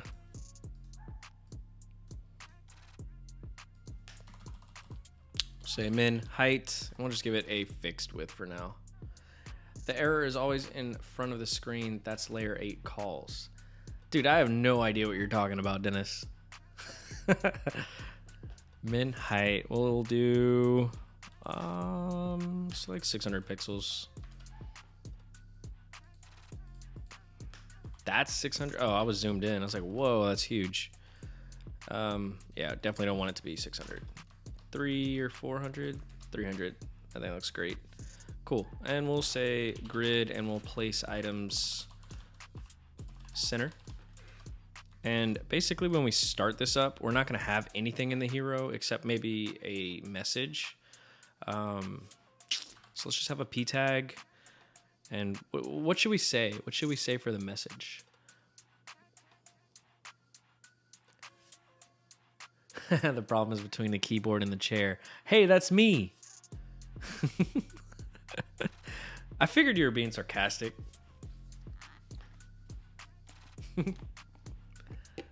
This is how I learn. Nexus is now following. Thanks for the follow, Nexus. I'm glad my alerts are working now. That's cool. Just remember, Travis didn't say it. But yeah, this is how I learn. So if I don't know something, that's what I'm going to stream. I don't want to stream me doing everything. I mean, it would still be a cool stream, I guess, but you know, got to get uncomfy to learn. And I don't know Tailwind that well, so that's me. It's me learning some Tailwind. All right, let's just say welcome back, and then we could have like another paragraph that says, what should it say? It should say, I could stream 24/7 with that approach. You should. You should. You should. Search a location to get the current weather. Let's put this into a container of its own. Actually, you know what? I have a better idea. What if we... Whoa.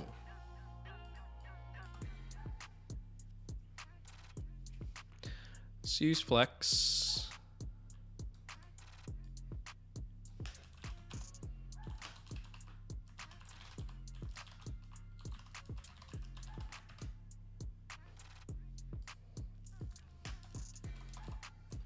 I'm going to set these as blocks. Class name equals block, or at least the first one. Do we have to do the second one too?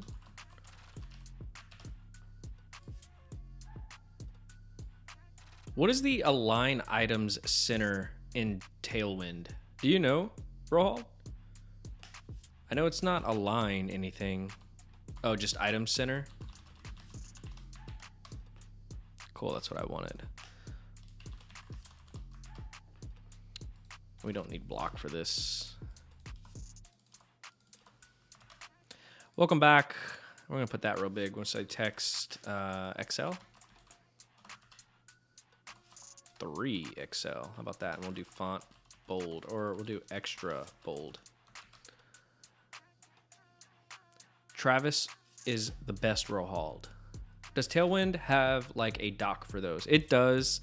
I just don't want to spend all stream like looking through them. Tailwind docs. They have a very good documentation for their website.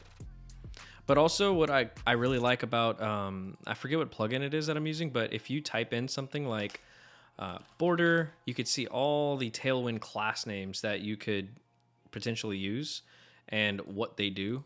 And what's really cool is if you do something like, BG, hold on, got a space, BG indigo if you want, you can see all the colors that go with that. There's emerald, BG emerald. Got all sorts of colors in here. Teal. You get all this stuff here. The CSS IntelliSense for Tailwind's awesome. Yeah, not Travis. See, now I'm calling Rohald Travis. Travis. Rohald. Sorry, Rohald. Put it in the chat. All right.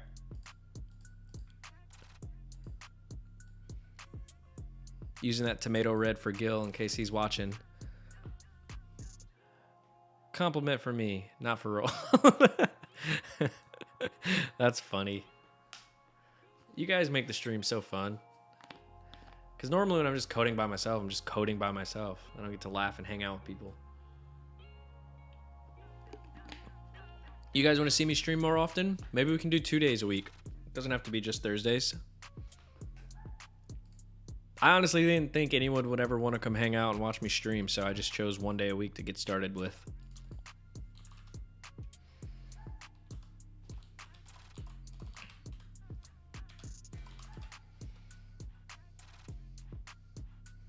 I guess we could say text white too. That's a lot better.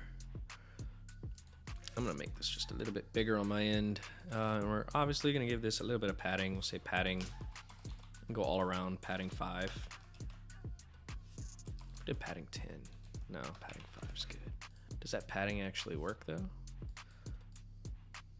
Yeah, it does. Cool. 7 days a week. Yeah, I don't have that kind of time, pal.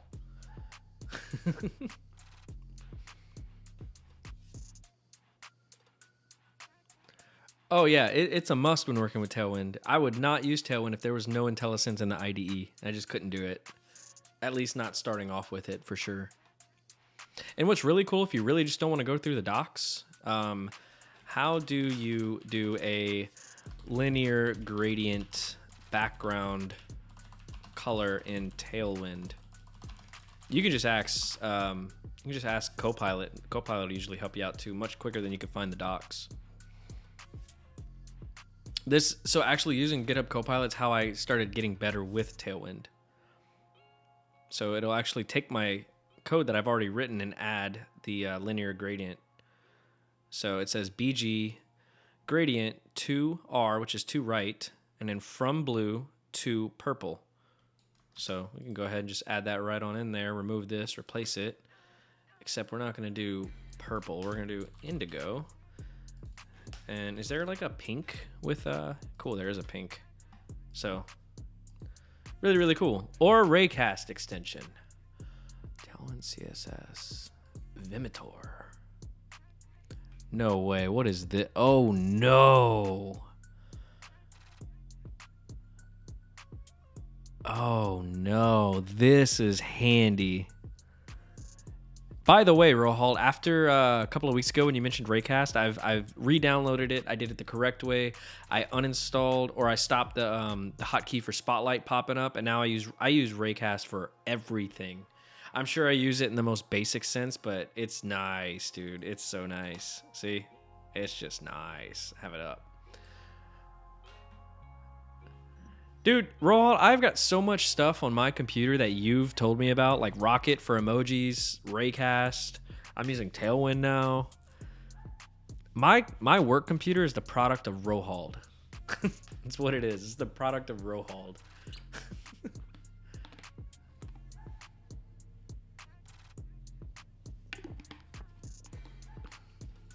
Same here. It's funny. You should check out their YouTube channel. They show off a lot of cool tricks. I definitely will. I didn't think, one app would be so crazy, but Raycast has saved me so much time. It makes things so easy.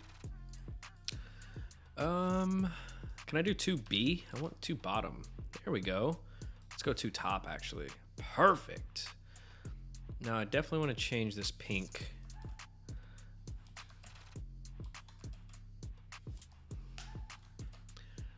Is there... Oh, you know what? Let's just go to a different form of indigo. We can go to indigo like 600. Just make it a little darker. Or 900. Or 800. Or 100. Or 300. There we go. That's cool. Or 400. Now it doesn't even look like we have anything. Let's just stick with 400 and we'll go back to... What's red look like? Oh, there we go. I like that. That looks cool. I'm not going to spend more time on this, but there we go. So welcome back. Search a location to get the current weather. So the hero is basically finished for now until we start getting the data coming in. So let's get out of the hero and let's go to the location. My computer is a perfect Bryhold blend of Bryhold. That's cool, Bryhold. I like that name. Sounds like a Bryhold sounds like a Minecraft character. All right. Search. How does that look again? So it's just a search field and then some text showing where we're searching. Or should we keep it? No, yeah, let's do that. Let's do both. We're gonna make this a form because I would like us to be able to click enter and it just kind of works, We'll do a simple form. We'll do an input with the type of text. Let's give it a placeholder that says search location ... And then underneath, we'll just have a paragraph tag that says showing weather for span. We'll do like a class name. Let's just hard code Dallas, Texas in there now. And in here we could say like font extra, or is it text bold? Is it font bold? Font bold? Yeah, let's do extra bold. How does this look? Cool. Input could use some styles though. So we'll do class name. For sure, we're gonna add a little bit of padding. We can do padding top and bottom, like 2. We'll do padding left and right. We'll do like 5. I think that looks great. Let's give it a margin top and bottom of 5. We'll say with full. We'll say BG gray to 100. Keep it kind of light. And this entire form needs the same padding as our hero for consistency. So we can do class name P5, I think is what we used. And that's not doing anything. Why not? It's P5 needs a dash. There we go. Cool. And let's also round out that input field just a little bit. We can do rounded medium. Every class name adds a single property value in CSS. So flex as a class name only adds display flex to the CSS. Yeah, it's really basic how Tailwind works. So you can think about it like this, like what Rohal said.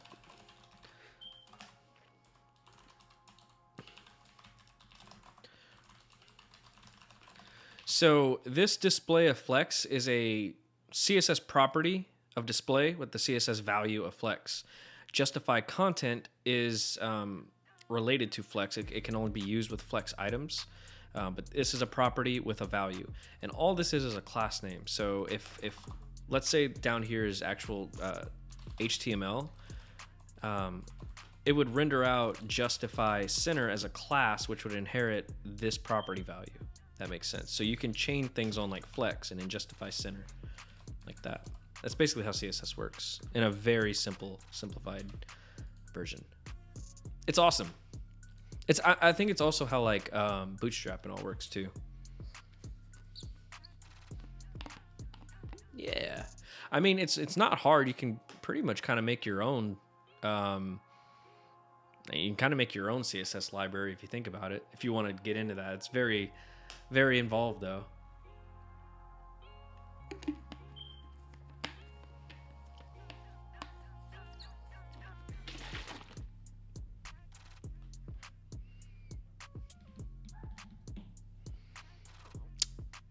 All right, enough chit-chatting. Let's do class name. We can do text gray 500. And then for the span, we can do text gray 800. Nah, that's too much. 700? Yeah, 600. That's cool. Put a space in there. Also, we're gonna want to text align. Well, sorry, text center. Indeed. Back to work. Adios, bro haldy waldy. Okay, so we have our first two components basically completo already.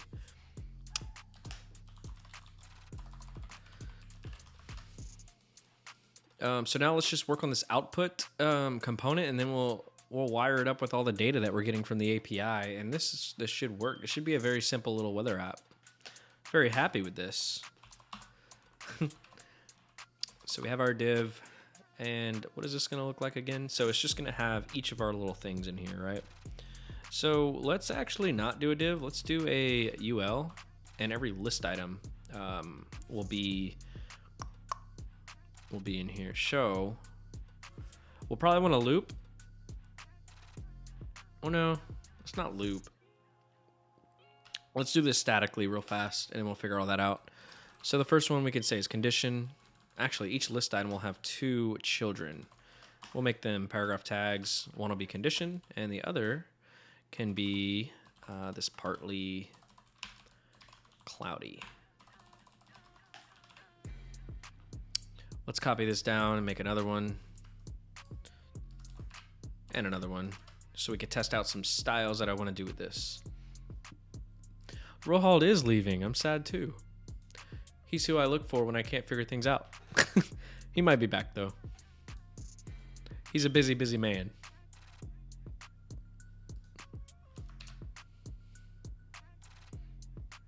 Dennis is here. Dennis is here, and Dennis is going to help me with any and all issues I have. All right, let's do P5 for the padding for the UL to keep everything consistent. So now it looks super, super good. Every list item. Actually, let's go ahead and delete these because we're going to add all the list item, the class names that we want, and then we'll copy this down a few times. And I'll probably make a component out of this so that we're not rendering this stuff every single time. I think it'll be a pretty easy component to build. Nah, you just write the memes, and you are a vital part. You know, those memes are great, and you need to be in here to know what memes to make. I do love your memes, Dennis. They bring me so much joy. Especially when I'm like just getting on Discord for the day. Like I'm waking up, I'm getting on the computer, and I look at Discord and I see some of the stuff that you've done throughout the night while I'm sleeping. It's funny, dude. It's so funny. All right, so class names. So let me show you guys how awesome Flex is. So each list item has two. Let's save this so you can see. Each list item has two items in there. If you want to space them out to where one item is on the left, one item is on the right, it's super easy to do with Flex. You have to give the parent a class of Flex, and then you have to give it the justify content property with the value of space between, and it'll basically put space between all of the children elements. So if there's a third item in here, which I'll add just to show you what it would look like, but in Tailwind you just do justify between, I think is the class name. Yeah, and it just instantly puts everything, all the spaces in between the children elements. So if you add another child element, it'll just space it out accordingly. There'll be space between everything. I love Flexbox. When I was learning how to do CSS for the first time, I was trying to do all this stuff with floats. I don't think Flexbox was, it was either not around yet or it was just getting started. And oh my gosh, Flexbox, Flexbox is great.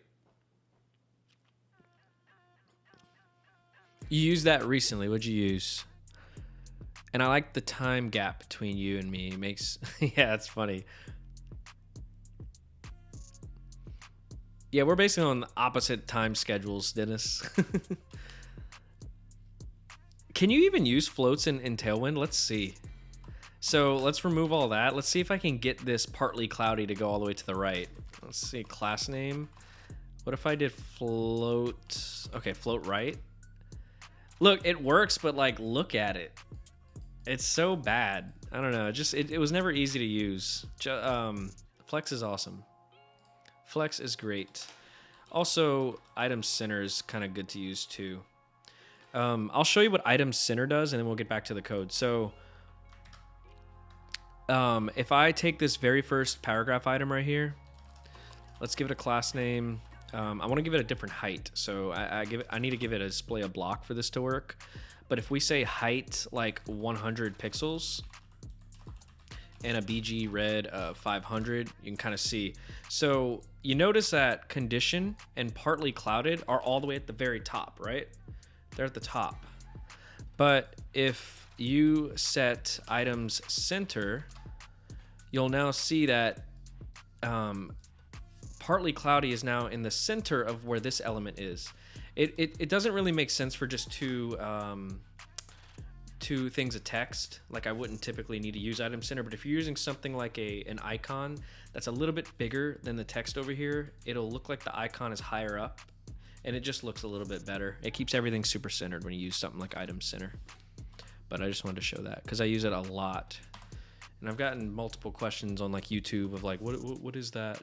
Why do you always use that? So cool. All right, let's get back to this. Let's get back. So it looks like this second one is gonna be a little bit different. We're gonna do class name. We're gonna do text small. Actually, it's text SM. I'm gonna do XSM or XS. Is that it? There we go.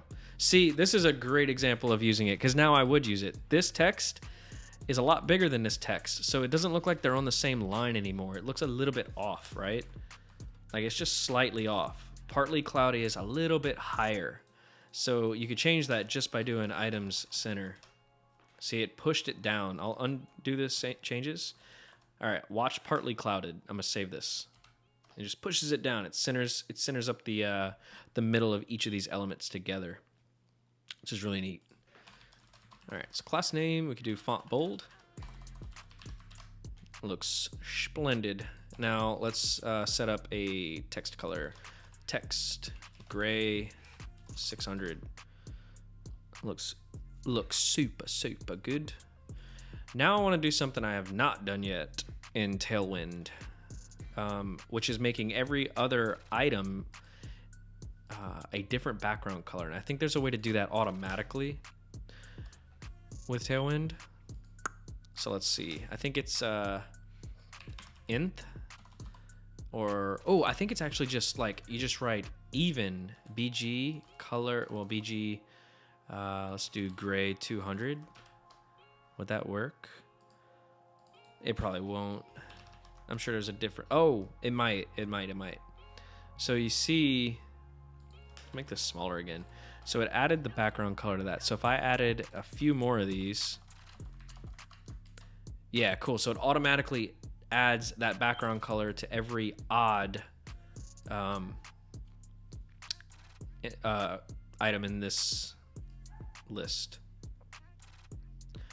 So it is definitely too dark though.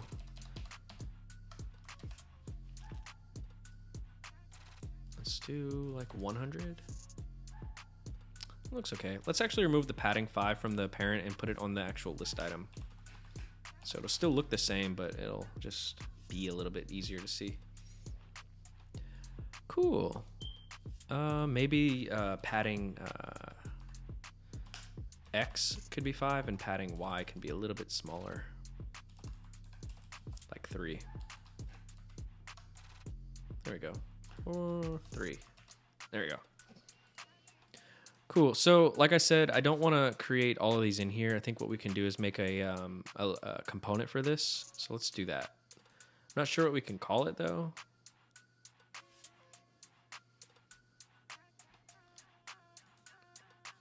Barney would say, wait, legendary.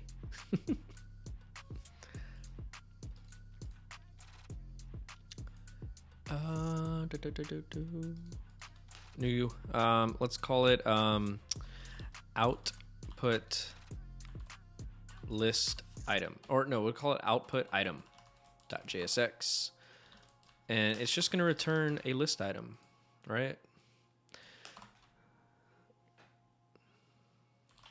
It's going to return a list item. It's going to take some props, which is going to be the type of output and then the value. So let's destructure that now before we even create it. We can say const type and value equals props. Save it.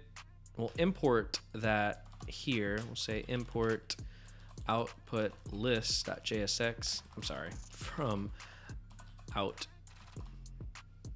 All right, hold on. Import output item from output item. And what we can do here is say output item, and then we'll say type is equal to, and then value is equal to, and then we'll close it off, right? So let's copy this, erase it, we'll put it in here, and then this very first condition right here will be our type, and then this partly clouded part, which will be the value, is going to be our value. Something's not right. Oh, I got to spell const correctly. All right. So now if we pass in condition right here, condition, and for value, we'll type in partly cloudy. Hit save and we break the app. Let's see what we did wrong. It's saying unexpected token. There's a comma we're missing somewhere. Where's this comma we're missing?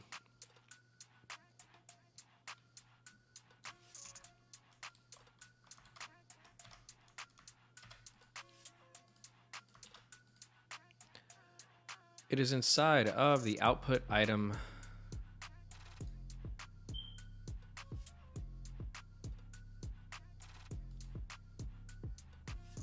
Okay, so I'm not closing the parentheses, it looks like. There we go.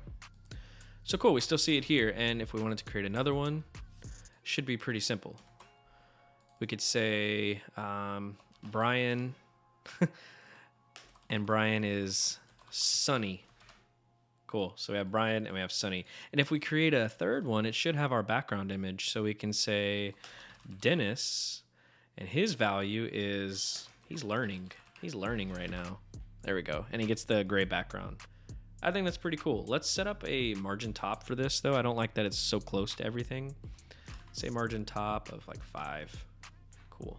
All right, so we have the UI ready to go. Now I just want to actually get this all set up with the data so that this is not just a static application. And like I mentioned earlier, this is gonna look super weird, all stretched out, but for the sake of time, we're just gonna keep this kind of mobile looking. But this would be a great feature for someone to implement. Also, let's center align this text here in the hero, which I thought we did already. And I don't guess we did.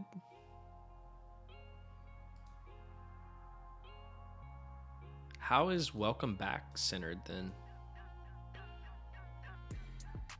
Huh. Let's do text center. That fixes it. I wonder why this one was already centered. Maybe because it was so big. Who knows? Either way, looks good now. All right, so what do we want to do?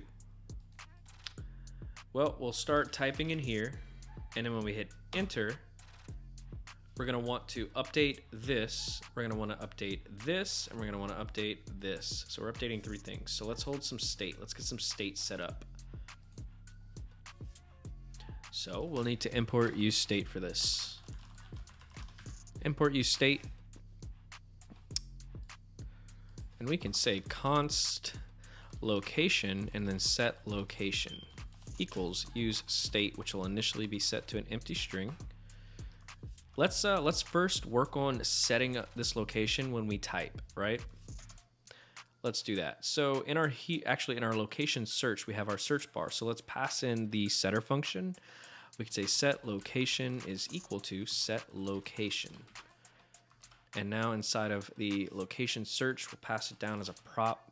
We could say const set location is equal to props. Now we have access to using the setter function. So when we start typing, we want to do this, right? No, we want to do this when the form submits, actually. But we do need to still keep a reference of what's in the search field for the value. So we'll say value equals input val, and let's set that up in state as well. When we can keep this state local to this component, so we can say const.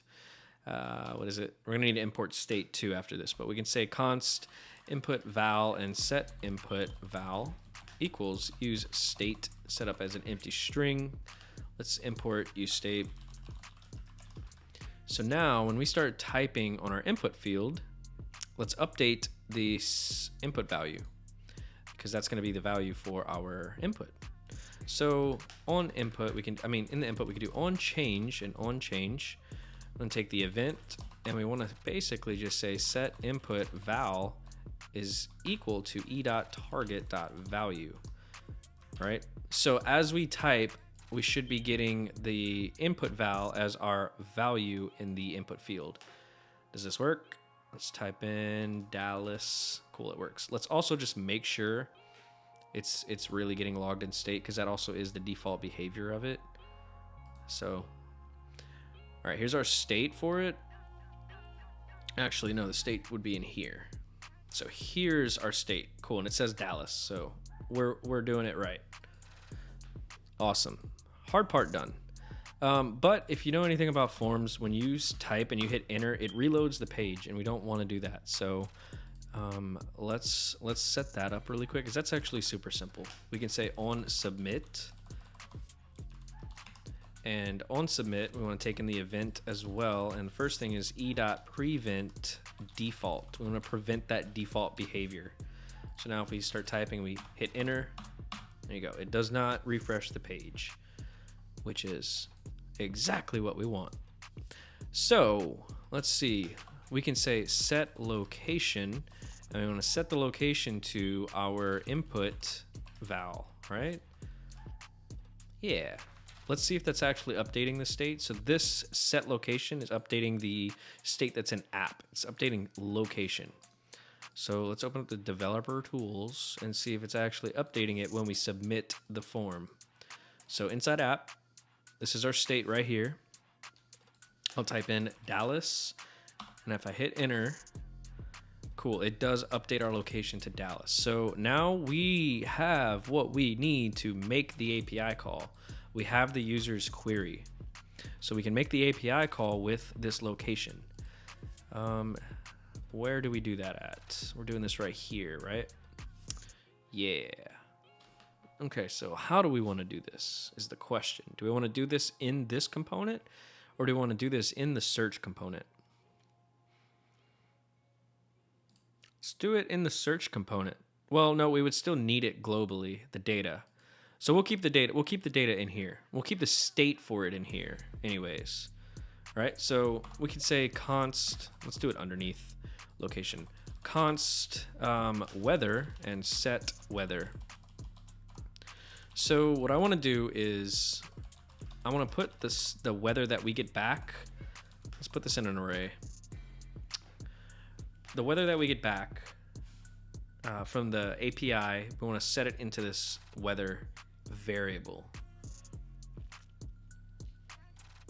And we're going to be doing that by pinging this, right? So when the form submits,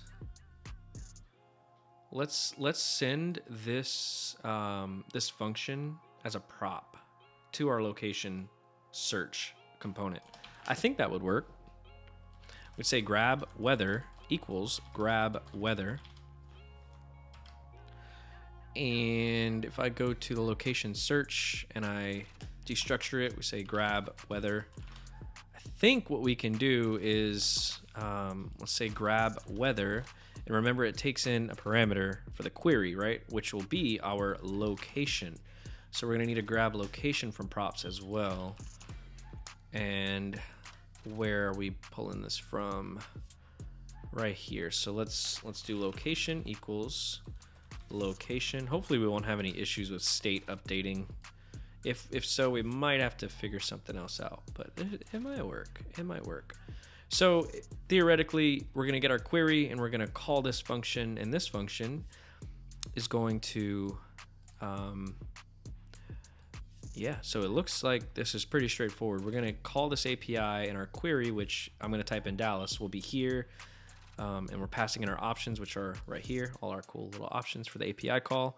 So let's uncomment out this console.log data, and hopefully we can type in data in the input field, hit enter, and we'll get all the weather data for that in the console. I don't think this will work right off the bat, but let's hope. Let's type in Dallas, hit enter, and it kind of works. It kind of works. We got a bad request though. So at least I know the function's working. Everything's working. And I think I know why. I think it is probably not updating. I wonder if we can get access to the query that we did. So after the $sign is where our query would start. I bet you it's empty. How can I see what this let's go to the request maybe? Yeah. Where's the $sign? Oh wait, that's my $sign. 403 SQ equals. So 403 SQ equals. See, there's nothing here. So I don't think it updated the state just yet. And I think I know how we can figure that out. That's not really updating the UI when we have our location. So maybe we can just set that up as a useRef. See the difference with useRef and useState is useState will update the UI. Useref just kind of updates a variable without updating the UI. So that might make more sense here. Yeah, so let's do that. Say const location equals useRef, which will be an empty string for now. So let's import useRef up here. And location is going to equal location.current. That's how you get the current value. Save that. Something broke. Set location is not defined. Yes, because we don't need that anymore. So in here, we can remove set location. We can keep location. We could turn, let's, where it says this, we can say location.current equals our input val. That should work, I think. We can give it a try. Okay, so now we have another issue. Cannot create property current on string. Am I using useRef incorrectly? I think this is how you use useRef. Use ref syntax. Yeah, that's how you use it. Let's try something else. Let's go with, or I don't think we need to do current here, right? No, we don't. So what was the issue that we were getting? Cannot create property current on string. And this is coming from local search line 10. Maybe we could try to remove the dot current, but I don't think that's going to do anything we want. We could try it. Yeah, assignment to constant variable. Same thing. Yeah. You'll need to add ref equals variable name attribute to the element you want to track with use ref. Say that again. You'll need to add ref equals. Where do I add this at?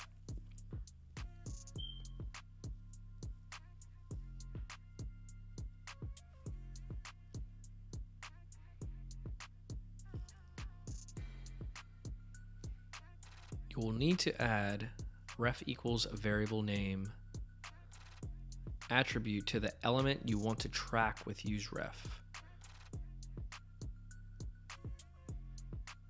I feel like I understand what you're saying, but I don't. I have not had much experience with use ref. I understand what it does, but I haven't actually used it much yet. So on the element you want to get the current data from, you'll add it by class name. Yeah, that doesn't make sense to me. I do know we could go back to set location and we can use the E. Well, no, that wouldn't work actually because we're using a form. We're not grabbing it from the input itself. Let's see what Copilot says. Say, what is wrong with how I'm using useRef? See if it offers anything. In your current code, you're not using useRef at all. What you mean? Oh, maybe it's looking in just this.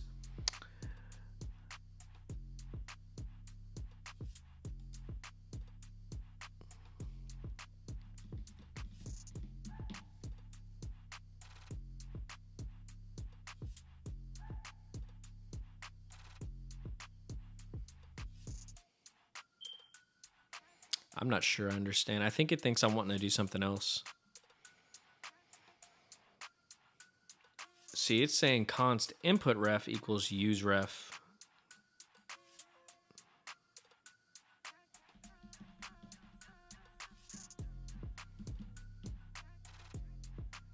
See that ref on the input element? Yeah, are you talking about this right here? Where it says it creates a reference? So if I'm using useRef in a different component, do I have to do this to set up the reference to that? Down lower in the input? Yeah, ref. I don't understand this. Assign the reference to the input element. Yeah, you see, this confuses me. I don't understand it.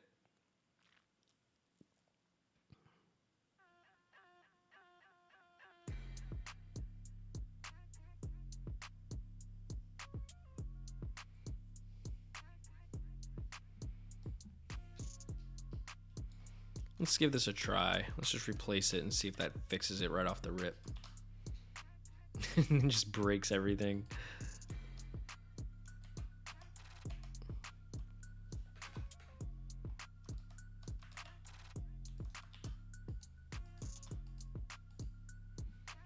Can you show where you're using your useRef currently? Yeah.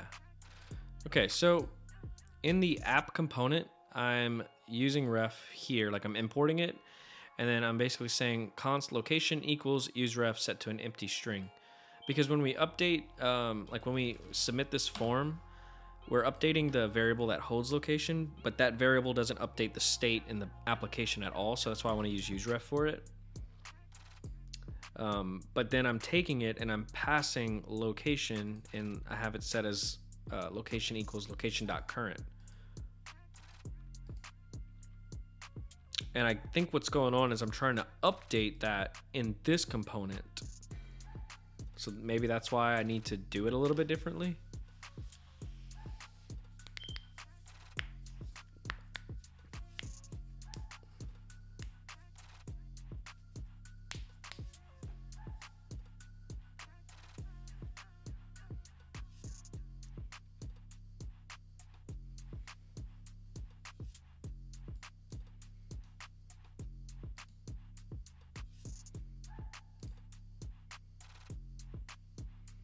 And I don't want to use GitHub Copilot because it's not, it's wanting me to use useref for something else, not what I'm actually wanting to use it for.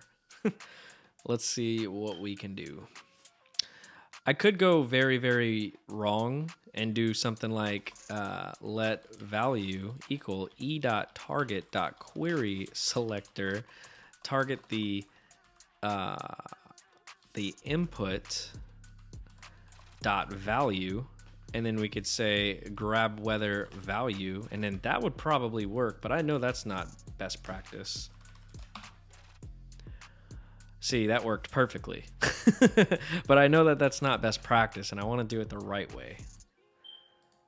So what I'm doing here is basically when you submit the form, I'm saying value is equal to e.target, which is the form. But in that form, we're query selecting, we're trying to find that input that it has. And then when we find it, we're going to grab that value, and that's stored in this value variable. And then we're grabbing the weather based off of that there. Yeah, you know what? What I'll do is, no worries, Travis. I'll use this, which is probably not best practice, but it is what it is. I'll use this, and if you guys know of a better way to do it, submit a PR with some helpful notes. Help me understand how it should be done. But this might actually give us a little bit of an issue here. Well, not really. Let's just say location. We'll set this back up in state. We'll say set location, and we'll put in the value. And then maybe we can still do location here, although I think it's basically doing the same thing. But let me also import set location again, and then set this all back up here too. We'll say set location equals set location. And we'll want to remove the use ref here, and we'll want to change this back to use state. So we'll say location set location equals use state empty string. See if that broke anything. It probably did. Yeah, I'm gonna have to probably just not use location here because it's not updating in enough time for me. So I'm gonna just set this back up as value, and it should work. So if I type in Dallas, there we go, we get Dallas's weather. Like I said, I don't think this is best practice, but maybe I can come back and revisit this, figure out the best way to use useref. If it's running, don't touch it. Straight up. All my code looks like it's all duct taped together and barely working, but hey, if it works, it works. If it works, it works. We're all learning. I'm trying to figure this whole thing out.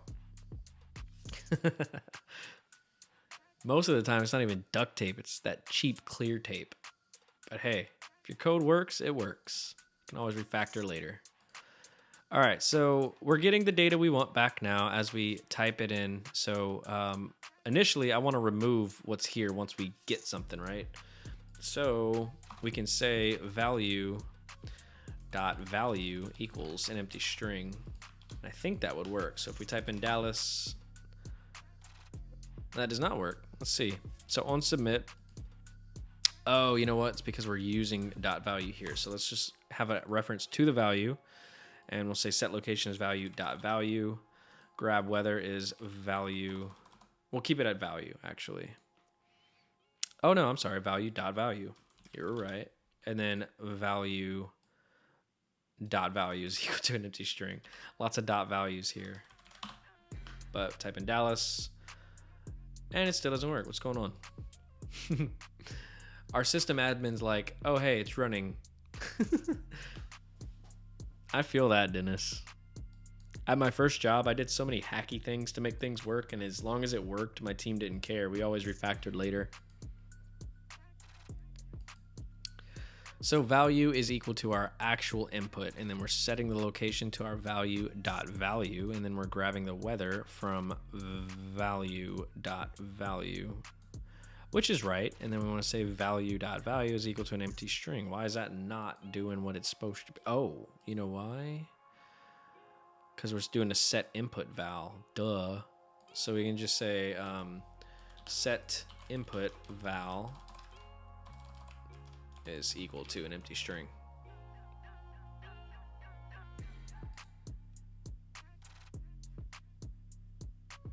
Oh, wait, that's a setter. Like that. There we go. So now Dallas, and it removes it from the search. Cool. All right, so we got the search working and it gives us all of our data. So now it's time to just update the hero, update the show, and then update all of this stuff too with what we want, which should be pretty simple. I think we already got most of the hard stuff out of the way.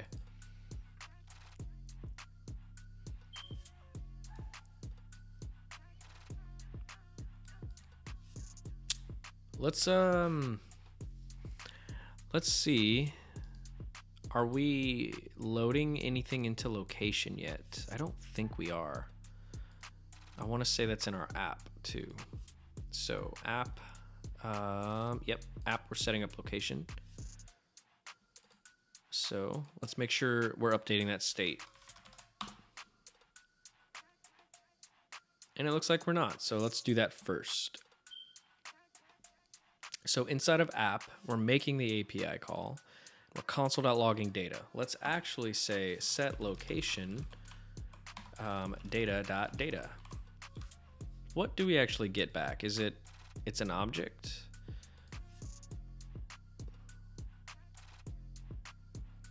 Can we set an object in state, or does it have to be an array? I feel like we can set it up as an object, right?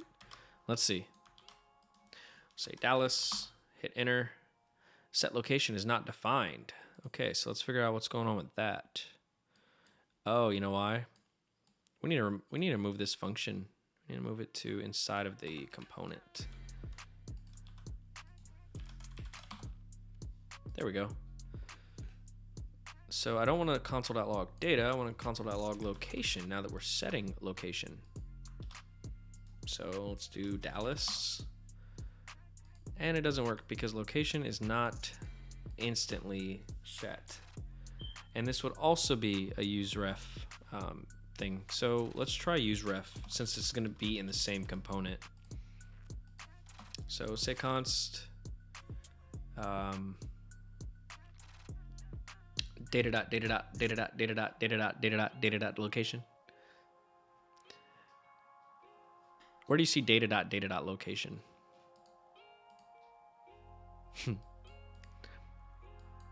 Data.data returns, watch, I'll show you.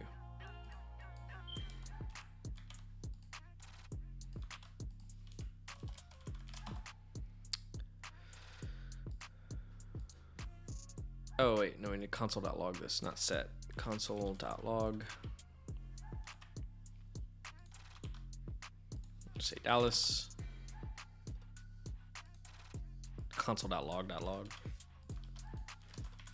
There we go. Yeah, I guess we could do .location, right? Let's see what that brings us.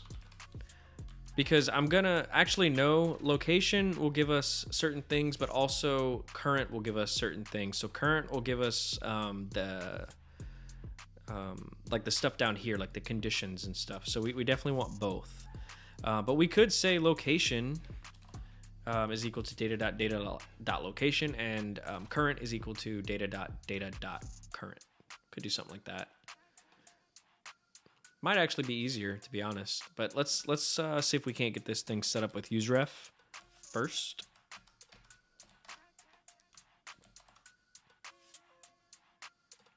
Let's just say const location equals useRef empty string for now. And we're gonna say when this API call comes back, we're gonna say location.current is equal to data.data.location. And then if we console.log location.current, what do we get back? Also, let's remove this. I don't think we need that anymore since it's not really doing anything for us anyway. We're also going to need to remove it from here and from there,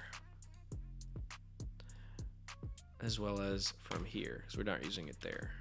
Okay, let's see if this does anything. Cool. So using useRef will allow us to get everything back instantly, which is what we want. But we're console.logging it actually. No, it should still work the same. So let's do what Dennis said. Let's set up one for current too. So we said const current equals useRef, and we'll say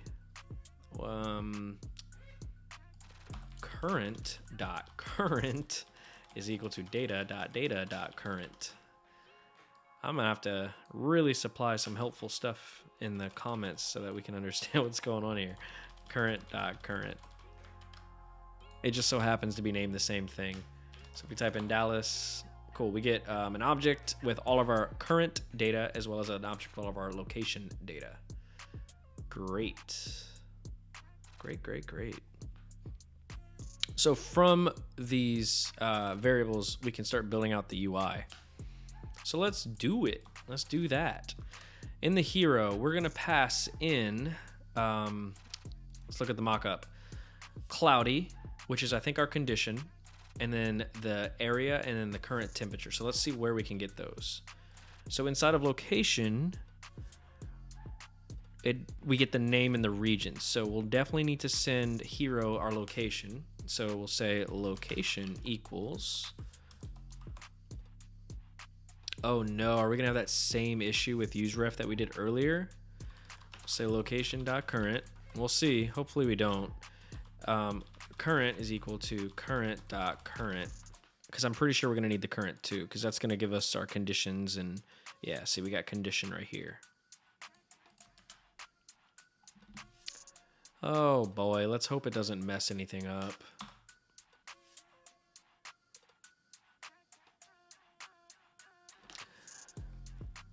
Wait a minute, I think I'm starting to understand what it was telling me about useRef and what Travis was saying earlier. How do I use my useRef variables from app.jsx inside of hero.jsx? Let's see if it helps. To use useRef variable from app.jsx inside of hero.jsx, you can pass the useRef variable as a prop to the hero component. Here's how you can do it. Okay, so ref prop equals my ref. I think that kind of worked. I mean, I think that's what I kind of did. Const myref equals useRef null. So myref is just what they named it, and that's basically what we did here. And then this is just the name. You can name this anything you want.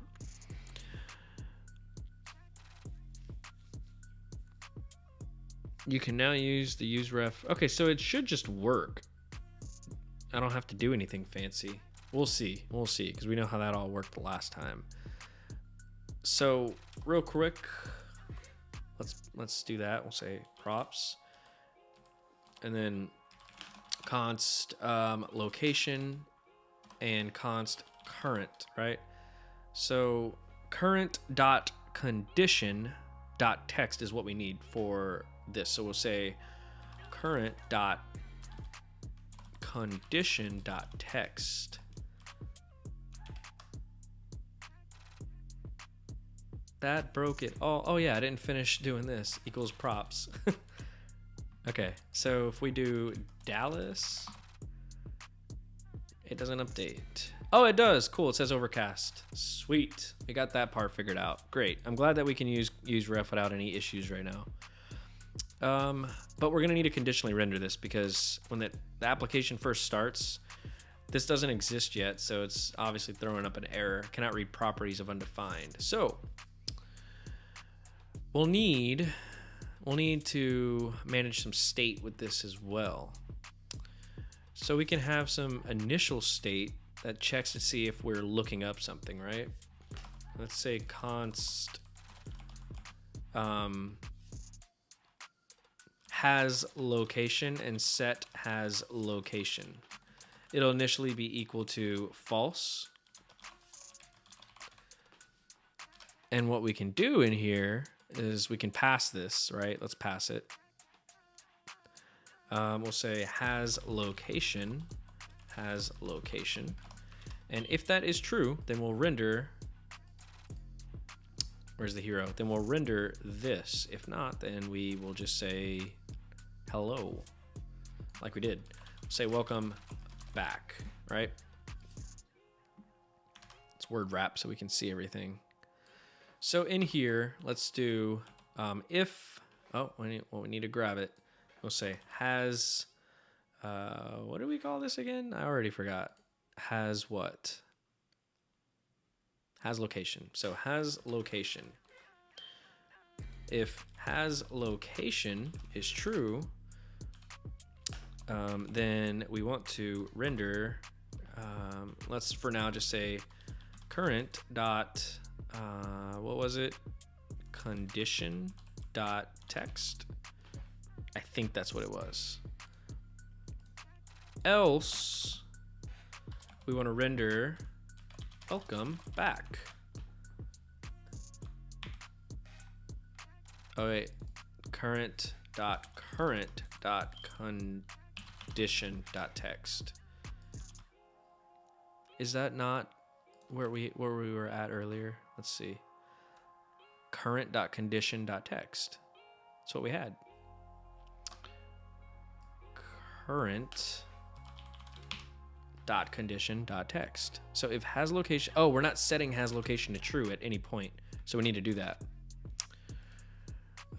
So we're also going to pass it to, well, we can keep this inside of the actual API call. So when the API call is finished, we can say has location true, and we'll obviously want to make sure that that is not sending back any errors first. So now what's the issue?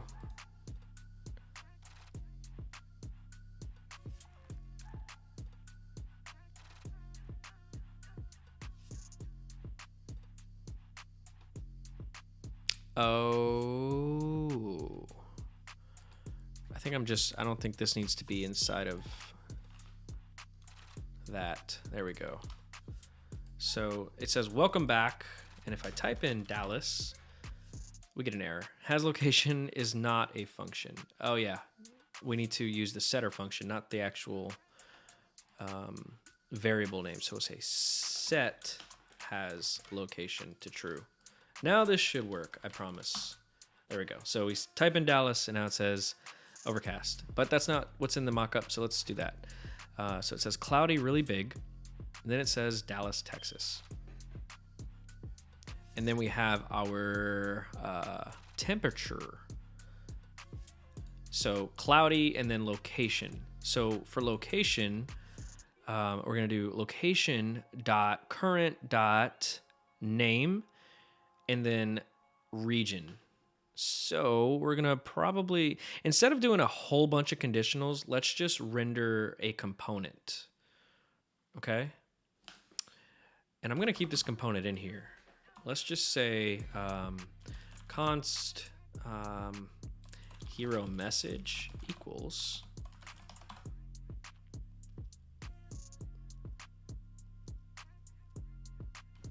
I think this will be simple to do like inside of here. I haven't done a component in a component in a while. Not since I was learning. But we'll want to render this paragraph tag. So we'll say if has location. Actually, no, we'll probably want to render this inside of here, right? So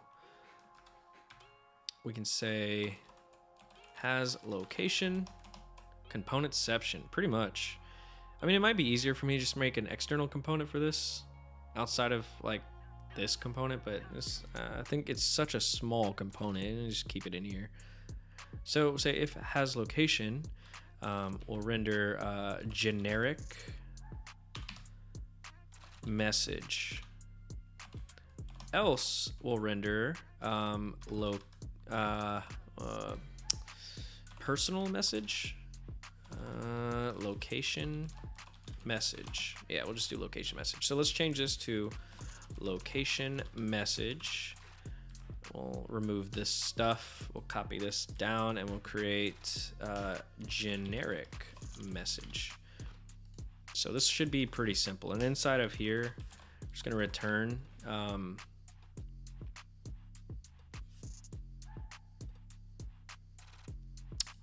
actually, we're gonna have another paragraph tag up here for the welcome. So because these are two, I love external components too. I don't even know if that's what it's called. It's just what I call it. There we go.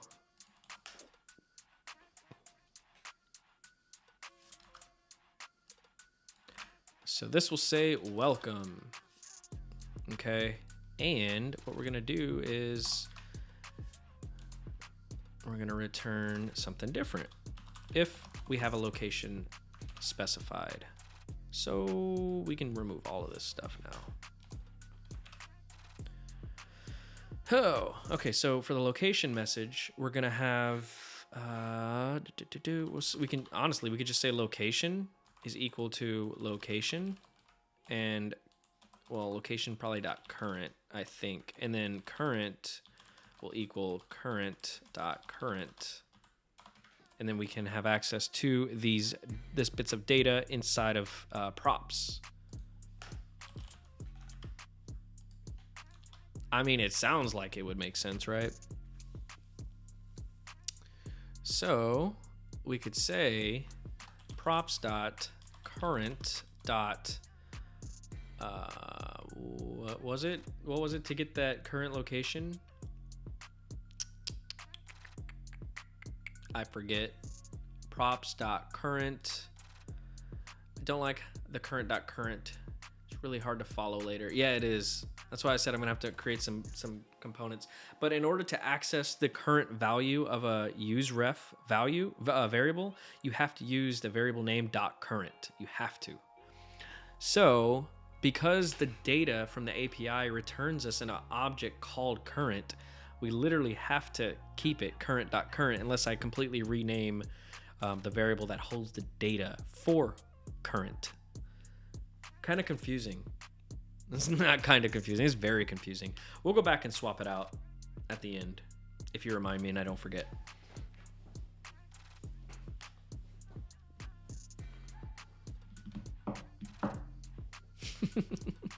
Yeah, it's very confusing.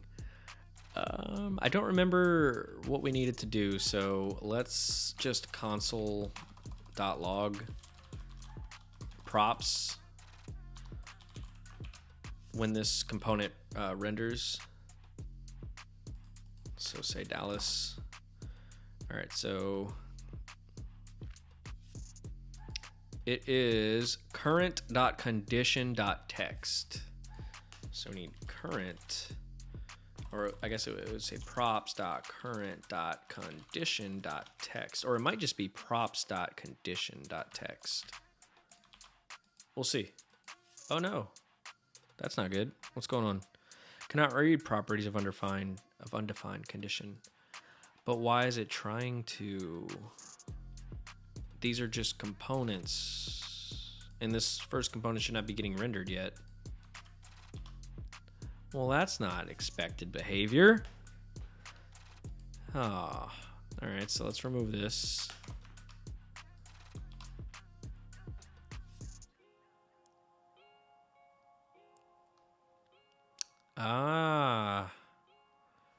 Hold on. I think my logic's wrong down here. So if has location is true, it's rendering the generic message. That's the opposite. So let's put an exclamation mark, just a logical not operator, and now it should work. Cool. All right, so now we can be able to put props.current.condition.text, I think it was. So now let's type in Dallas, and it breaks. of undefined condition. Maybe it's conditions with a plural. No. Let's figure this out. Let's console.log props again and see what props is actually returning. Let's type in Dallas. So props is returning. Oh, wow. It's actually returning nothing. Why is that? What are we passing in? We're passing in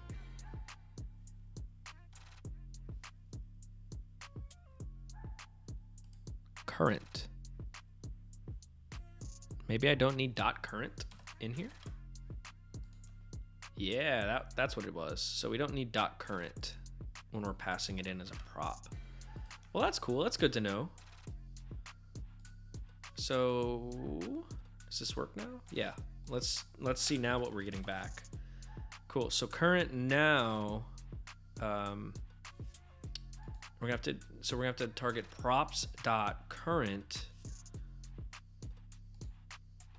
dot condition dot text. So props dot current dot condition dot text. Would that work? Cool. It does. So is this finally working? Okay, cool. It's finally working. All right, now we can really just get to just updating the data with what we need. This is uppercase, I believe. There we go.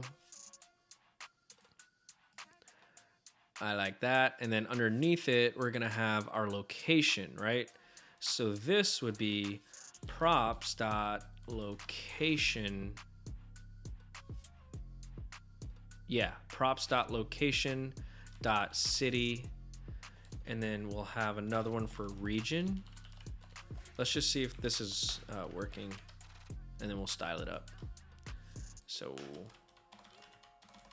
Dallas, and I'm seeing everything except the city, so maybe that's not the right property value. Okay, so it's name, it's not city. There we go. Dallas, Texas, overcast. Oh, that took so much longer than I thought it would.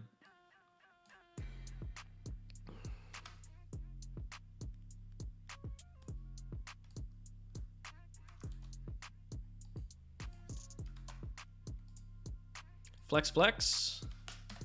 Flex, flex, flex. Flex, flex, flex, flex. We're also going to do uppercase for this as well. We're going to do a span for each of these because they have their own specific styles. Flex 11.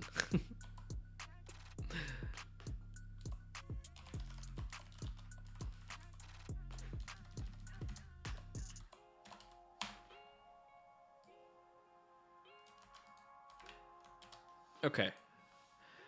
Let's take this, paste it, take this, and paste it. Cool. So now let's style this up like we have in the mockup.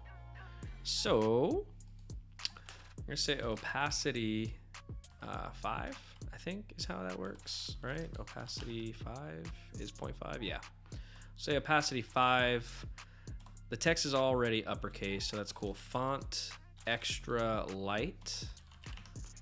And then really all we're gonna do is just say font extra bold on this one. Let's see, Dallas. Okay, so you can barely see the Dallas part here. So I think opacity 5 is a little bit too aggressive. Do opacity 50. That's what I meant to do. There we go. Looks cool. All right, let's up the font weight. the font size. Do text XL. Text 5 XL. Whoa, that's so big. What does the mock-up look like? Let's do like maybe 3. Let's go. Let's go. Let's go. Cool. All right, so now let's get the degrees sitting down under here. And that's going to be in current, I think. Right? Current temperature in Fahrenheit. I like Fahrenheit. So we're going to use temp underscore F under condition. So we can say props dot current dot condition dot temp underscore F. And that breaks my whole app. Don't you just love when that happens? I do. It's all because of me misspelling things as usual. Except we're not getting what I want. We're not getting what I want. Oh, it's actually not inside of condition. It's just inside of current. There we go. 17.9 degrees. And I'm gonna do Option Shift 8 to get that little symbol. Shout out Sean. Let's do a class name of 3XL on this. Oh no, you know what? We're gonna do something big for this. We're gonna do like 5XL. Oh, I'm sorry, it needs to be text 5XL. We're gonna do a margin top 5. Font extra bold. Should we go even bigger? Yeah, there we go. And I don't know how to do, let's see, stroke black, would that work? No. I don't know how to do that. Let's ask Copilot. In Tailwind, how do I add a stroke to my text? I don't think I've ever done that with Tailwind yet, so let's see.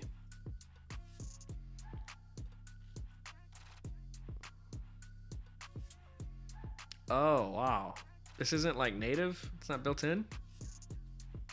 Of course, Rohal's probably not here to answer. I'm not doing all that. We just won't have a stroke. Or I'll have a stroke trying to do this. Let's just maybe make it a little bit have some opacity with it. We can do like 60. There we go. Maybe 80. That's cool, I guess. If you don't like it, you can submit a PR. That's the whole point anyway. Yeah, forget all that. It's not native. I have to like build it into the config file. That's fine. Okay, so now we want to update this text here, which should be pretty simple. And then we're going to update these things down here that we want from the API. And I think we'll be finished.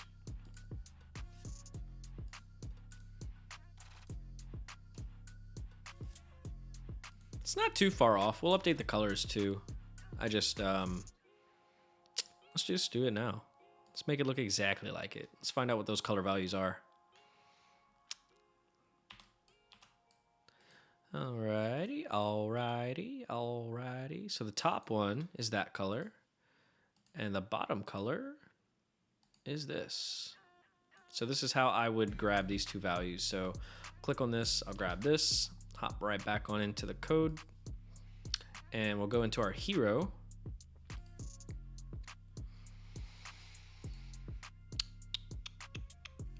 Where is it? What are we doing? Is it, okay, so the top color would be this one. So, 2, like that. And we're gonna grab the other color, which is this one. This is that bottom color, and we'll just do the exact same thing. We'll come in here and we'll put it in like that. So now, this kind of looks a little bit like what we're doing. Like I said, I wanted to have like a kind of like a text outline, like a stroke on the thing here, like we did here, but seems like it's really, really involved with Tailwind, so it won't do it.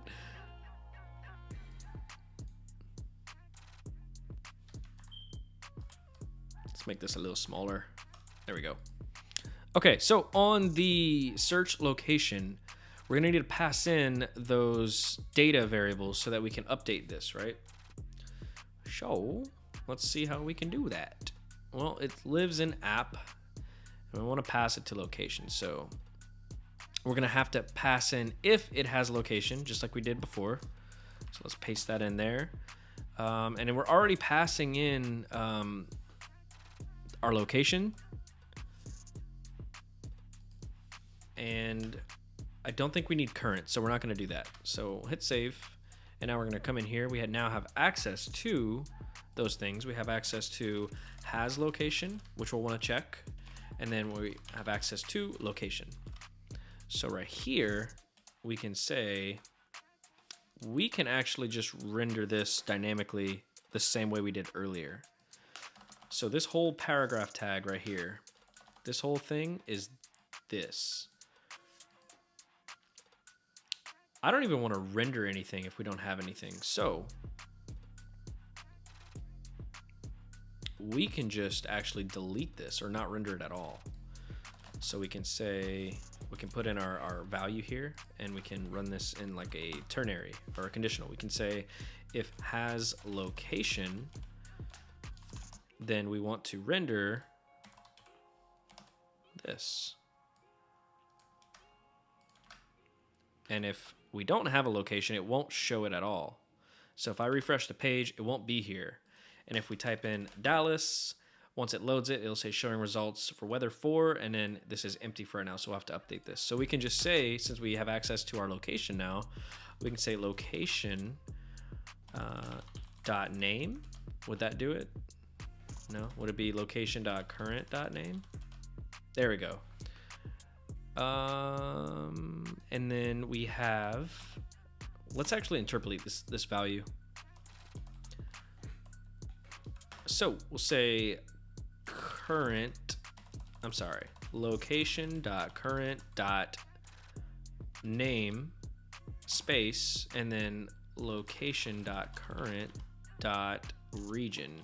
And I bet you that's not right. I have to close this, then put the comma, and then open up another interpolation, and this should work, except now it's yelling at me again.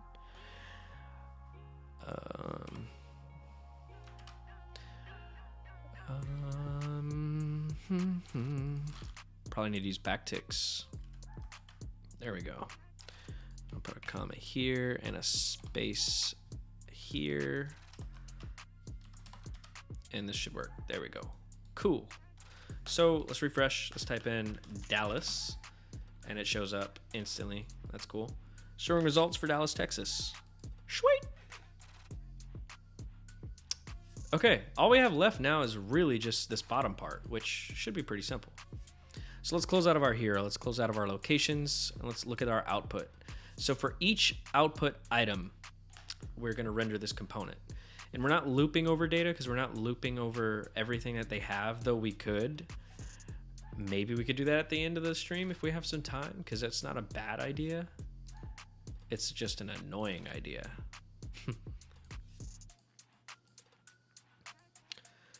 So we could go to current, and we could render all of this out if we wanted to, but I don't really want to. Let's just render out the 3 that we wanted. That's in our UI. We had condition, humidity. Oh, it's 4 things. Condition, humidity, cloudy, and feels like. So let's pass in our current property to the output. So say current equals current. Now we have access to it. So let's take it out of props. We'll say const current is equal to props. And for the type, for the first one, we can do current dot, what was it? Conditions, right? So current dot condition dot text. Let's see if this works before we go any farther. And yeah, it breaks everything. So let's figure out why. Do I need to do dot current again? Oh, you know what? Because this doesn't exist yet. We don't have anything we're searching for. So we also need access to has location. Has location equals has location. So Dennis, right here, I'm using props like this, but you don't have to. You can just undo that, but then you'll just have to write props dot. And I don't like having to do that, so I rather just destructure it, and then I could just use it by its own variable name.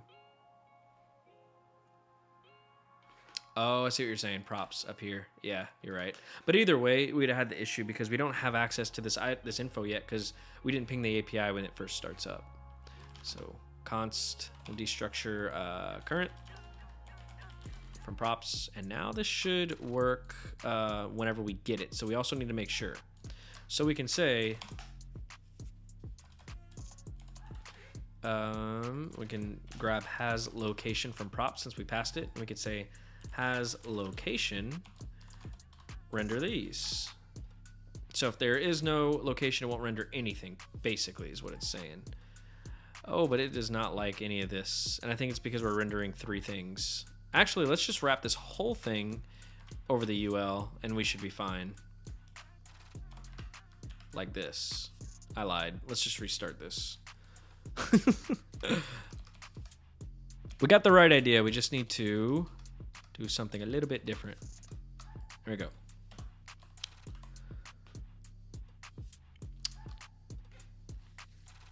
You can destructure it on line 3. Huh? Destructured on line 3. Let's do has location. And I want to say has location. We want to return this.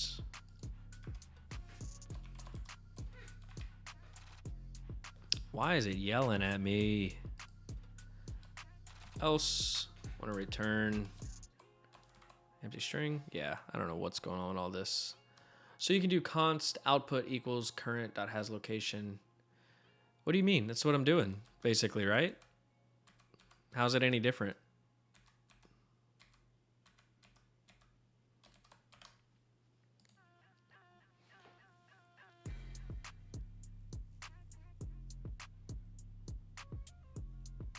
Oh, you mean like destructure it like up here in the top level? I kind of like to keep it separate, but I didn't know you could do that. That's really cool. Let's do it. So we can say current and has location. So you don't even need to write props, right? And then you just have access to current and has location. Oh yeah, that makes sense because all this really is props. We're just taking one step out of it. That's really neat. The more you know. I like that. Maybe I'll use that going forward. That actually is a little bit easier to read. You don't have to see that redundant props variable name all the time. Cool.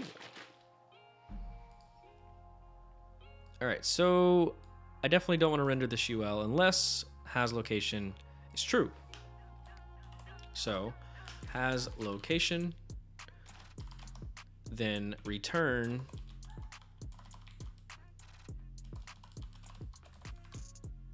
oh no, where's everything? Well, I didn't copy to my clipboard.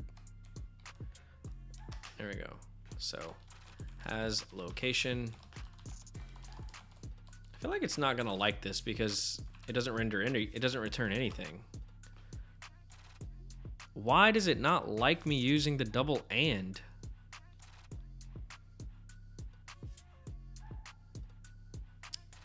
I never understand why sometimes my ternaries work and sometimes they don't. What's wrong with my ternary? Let's see. How do you spell ternary? Ternary. There we go.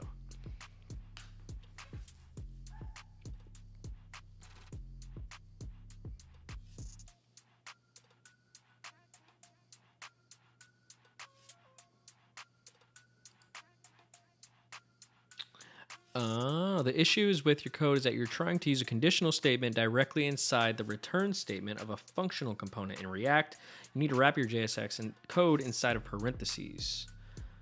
Makes sense. I mean, I kind of am, though.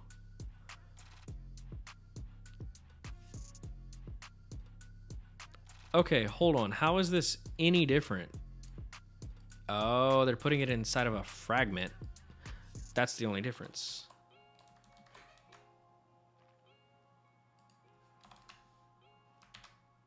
Okay. Ah, that makes sense because if this doesn't do anything, then it's not returning anything. Makes sense. All right. Does this just work? Let's see. Okay, cool. So already it's not showing these components here. So if I type in Dallas, cool. We get our first one, which is overcast and partly cloudy. And that's the overcast part is actually coming from the API. So let's go here and update this. We'll say current.condition. What's the data look like? I always forget. Let's go current condition.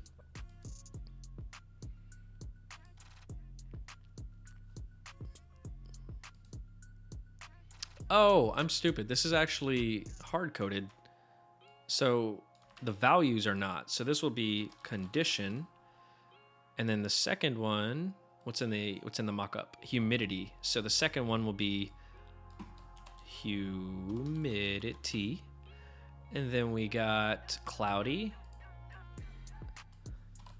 which will show the percentage of clouds, I'm assuming. And then feels like. So now that we got all that info, let's grab it from the data from the API. So humidity is, where's humidity? Just humidity. That's easy enough. So we'll say current.humidity. And then cloudy is probably the same thing. It's just cloudy. Yeah. And I'm going to interpolate this value because we have a percentage sign behind it. So we can say current.current.cloudy. And same exact thing with the feels like. I'll interpolate it. And I'll put a percent sign. And I'll just say current.current. What was it? Feels. What is it called? Feels like _ F. Actually, that's not a percentage. We're going to use that decimal, not the decimal, the degrees sign. All right, are we finished? Are we finished? Condition, overcast, humidity, 77. So I need to put the percentage on this one. So let's interpolate this value. Adios, Dennis. At least you stayed so long this time. You got to see me pretty much finish this. But have a good night, dude. Talk to you tomorrow. Cool, so humidity, 77%, cloudy, undefined. That's not good. So we need to figure out what's wrong with that. I think it's just called clouds. Maybe it's clouds. Is that it? No, let's see what the data point is for it.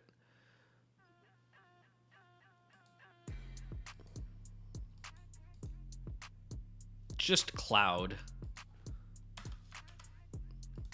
So it is 100% cloudy. Oh wait, that's my mock-up. But it is still 100% cloudy. 100% cloudy, feels like 79.9 degrees, but it is 75. Condition is overcast. Cool, so let's type in New York. Does that work? Does that do anything? Uh-oh. Looks like there's an error probably if we type something like that in maybe. Nope, no error, but nothing updated. I wonder why. So if we go to Dallas, and then can we type in like Houston? Oh, that's so weird. It doesn't want to update anymore. That's a fun bug to figure out. And I thought we were finished.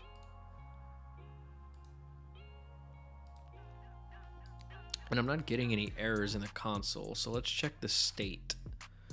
We're putting our locations state in app. So let's check it out.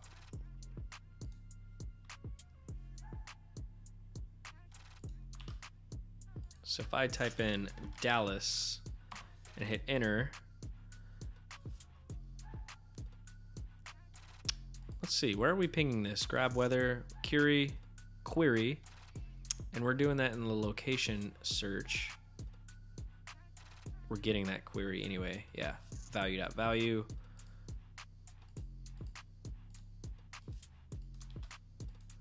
Can we just search Houston from the rip?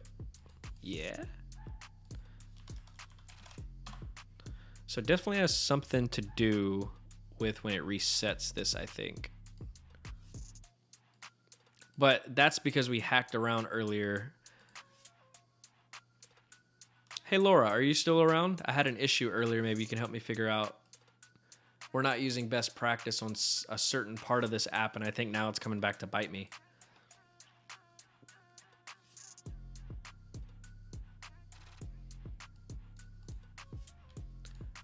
Let's see.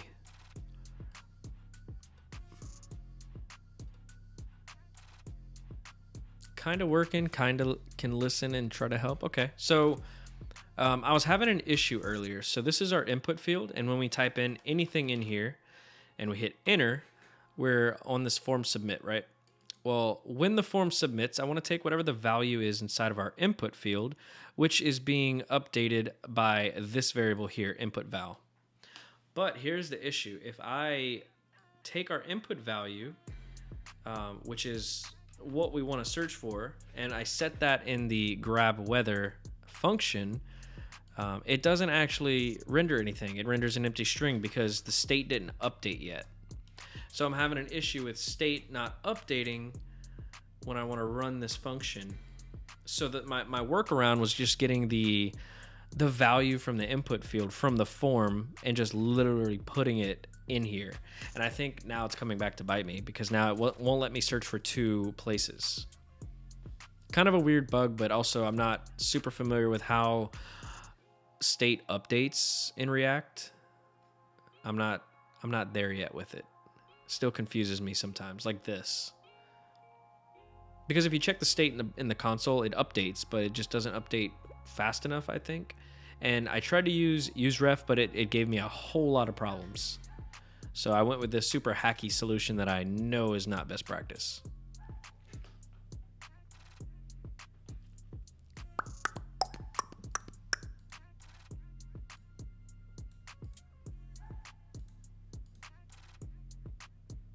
State update sucks.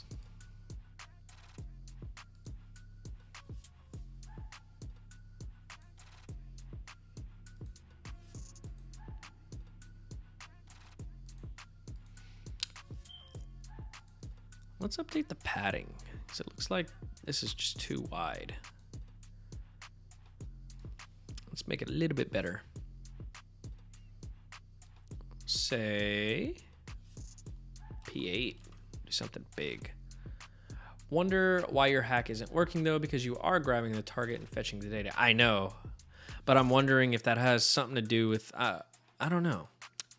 Well, I have an idea of a way that I want to check it out. Let me update a little bit of this.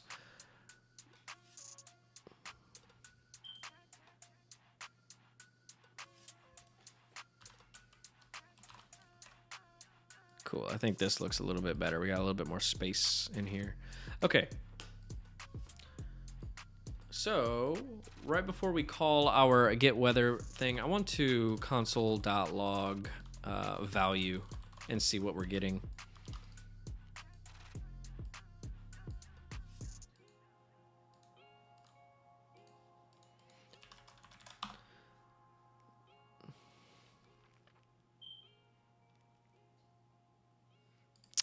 Okay, hold on. Console.log value. My bad. If I type in Dallas, we get Dallas in the console. So now if I type in Houston, we get Houston in the console. Okay, this is super interesting. Look at this. We're actually getting the data back for Houston in the browser. So we are getting the data. I think I'm having an issue. Wait a minute. Try something. Okay, no. So it's just nothing else is updating for some reason.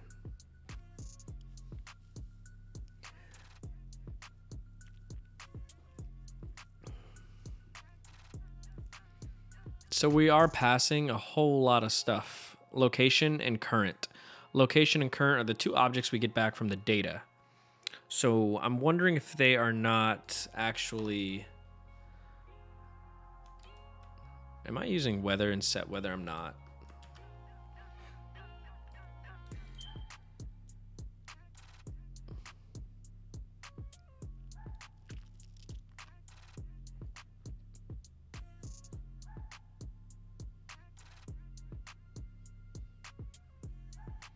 So what if I do dot current when I'm using these variables?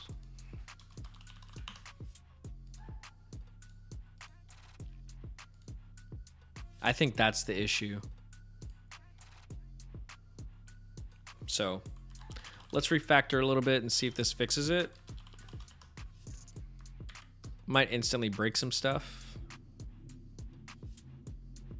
Or maybe not.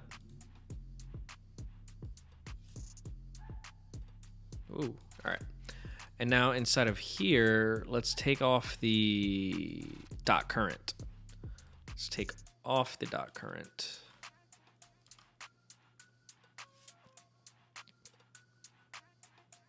And we can do the same inside the output. Let's take off this dot current, take off this dot current, take off dot current, take off dot current. I feel like this really won't honestly do that much difference. Yeah, and then it just breaks stuff. Let's see. Hero, line 6, dot has location. Oh, condition. Current dot condition. Current dot current.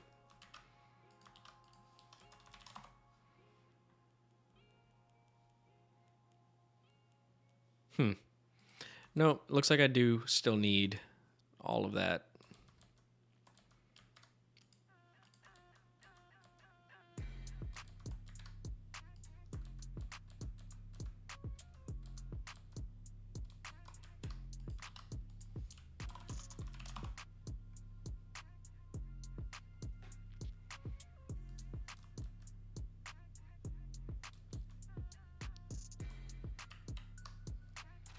Cannot read properties of reading text on output. Why is that?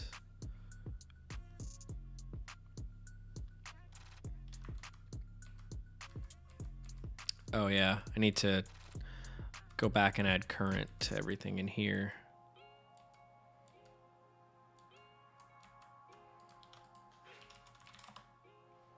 Oh boy, I probably broke everything trying to figure that out.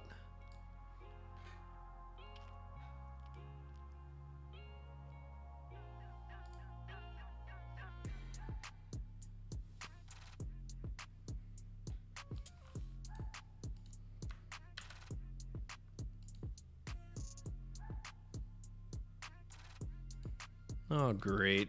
I broke it all. Dallas. I cannot read properties of reading condition. So condition current dot condition.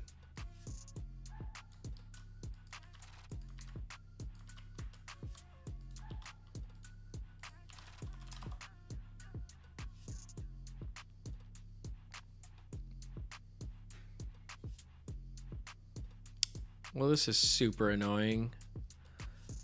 Output has location current is equal to current dot current. Let's just take that off. And we'll remove it from current here. We'll remove it from current location. And we're going to remove it from location there. All right, that fixed it all. All right, so I'm not going to try to dive into why this isn't working because the app pretty much works. You just have to refresh it every time you want to re-get information. So I will set this up as an issue on the repo. Anyone wants to try to figure this out for me and submit a PR, that'd be awesome. I'm going to go set this up now. Let's push these changes. Fully working search. Hold on. Let's see what AI says. Updated README with React and Vite setup. Yeah, no, that's horrible. Set up React app for a weather app. Hold on. Built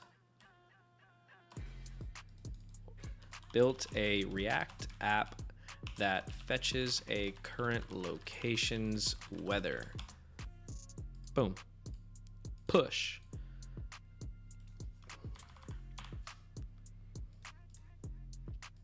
Let's go to my repos, Livestream's weather app, and I'm going to set up an issue. Create a new issue. Cannot fetch data for a second search query.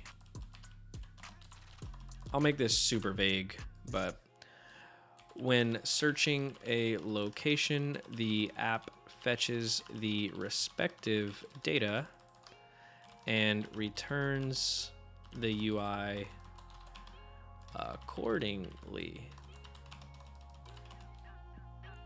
when trying to search for a new location.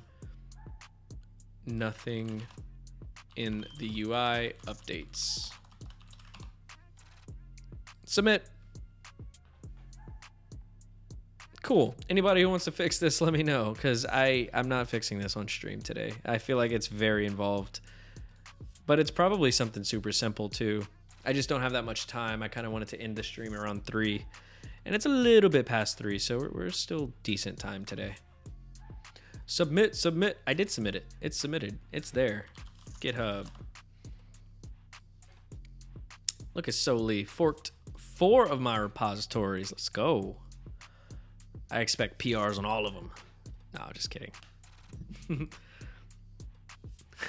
So yeah, if you go to the repo for today's stream, you'll see issues up here, and you just click this, and if you think you can fix it, you know, fork it down, update it, submit a PR, and I'll go through it. But look at us. We built a weather app. Fetches real weather. I like this. What happens if we search a state though? Oh, well, New York is a thing. What if we go to just California? California City, California. Cool. That's cool. You only did 2? That's okay. So I wanted to mention too, this repo is not public. The one that I'm about to show you, this one's public. But the 100 Days of Code one, this very first one, is not public yet. But whenever I release the first episode, I will make this public. But if you go to the issues tab up here, there's all these issues you can fix with the project, as well as updating whatever you want. Just that's not an issue. But solely if you want to get really good experience with a PR, the easiest way, you can even update the README. Like you can come to the repo, just change maybe the way the README is, make it a little bit more informational, or add some extra links or whatever, and then you could submit that just updating the text in the README. It's still you changing my code base. The README is part of the code base, so you could start off super simple if you want. But be on the lookout for me and Brian's video where we're gonna kind of go over how to submit a PR and fork someone else's work and all that stuff. So it should be pretty fun. I wanted to get that video out this week, but we're blocked on a couple things right now, so we'll get there. We'll get that video out, and then we'll get the series started. I already got some awesome stuff planned for this series. It's gonna be a lot of fun. I think it's gonna be super cool.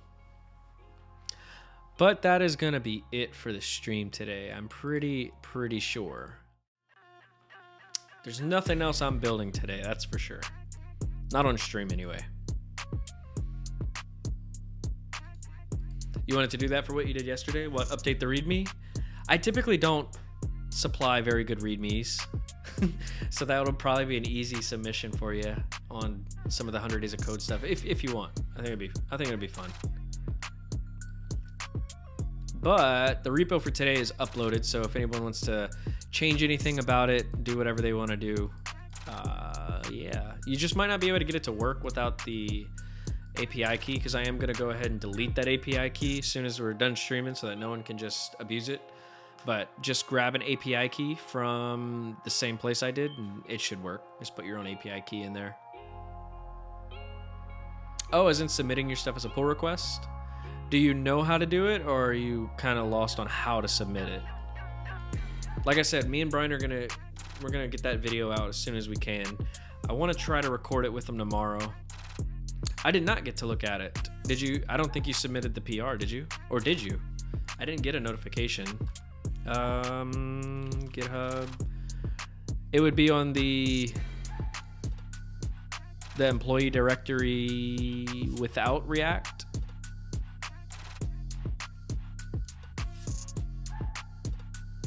Oh, I do have a pull request. Wait, this is Sean's pull request, I think.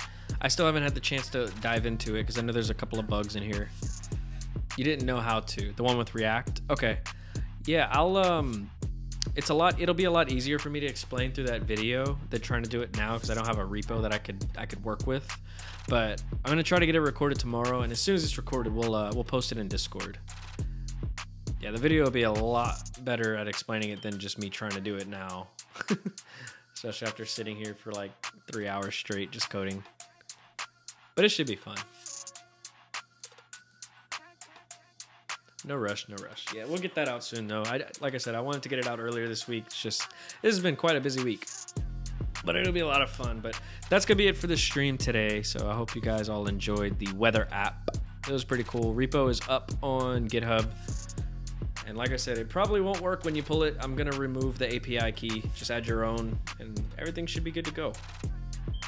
But I'll see you guys same time, same place next week. Thursday, 12 p.m. CST. I'll make a couple of announcements a little earlier than normal just because I know time's changed for everyone. And it could be a little confusing of when I go live. And I know Dennis's time will change too, but it didn't change yet. So, I don't know. You might have another chance to be first again, Soli. We'll have to see. All right, guys. I'm out of here. Peace.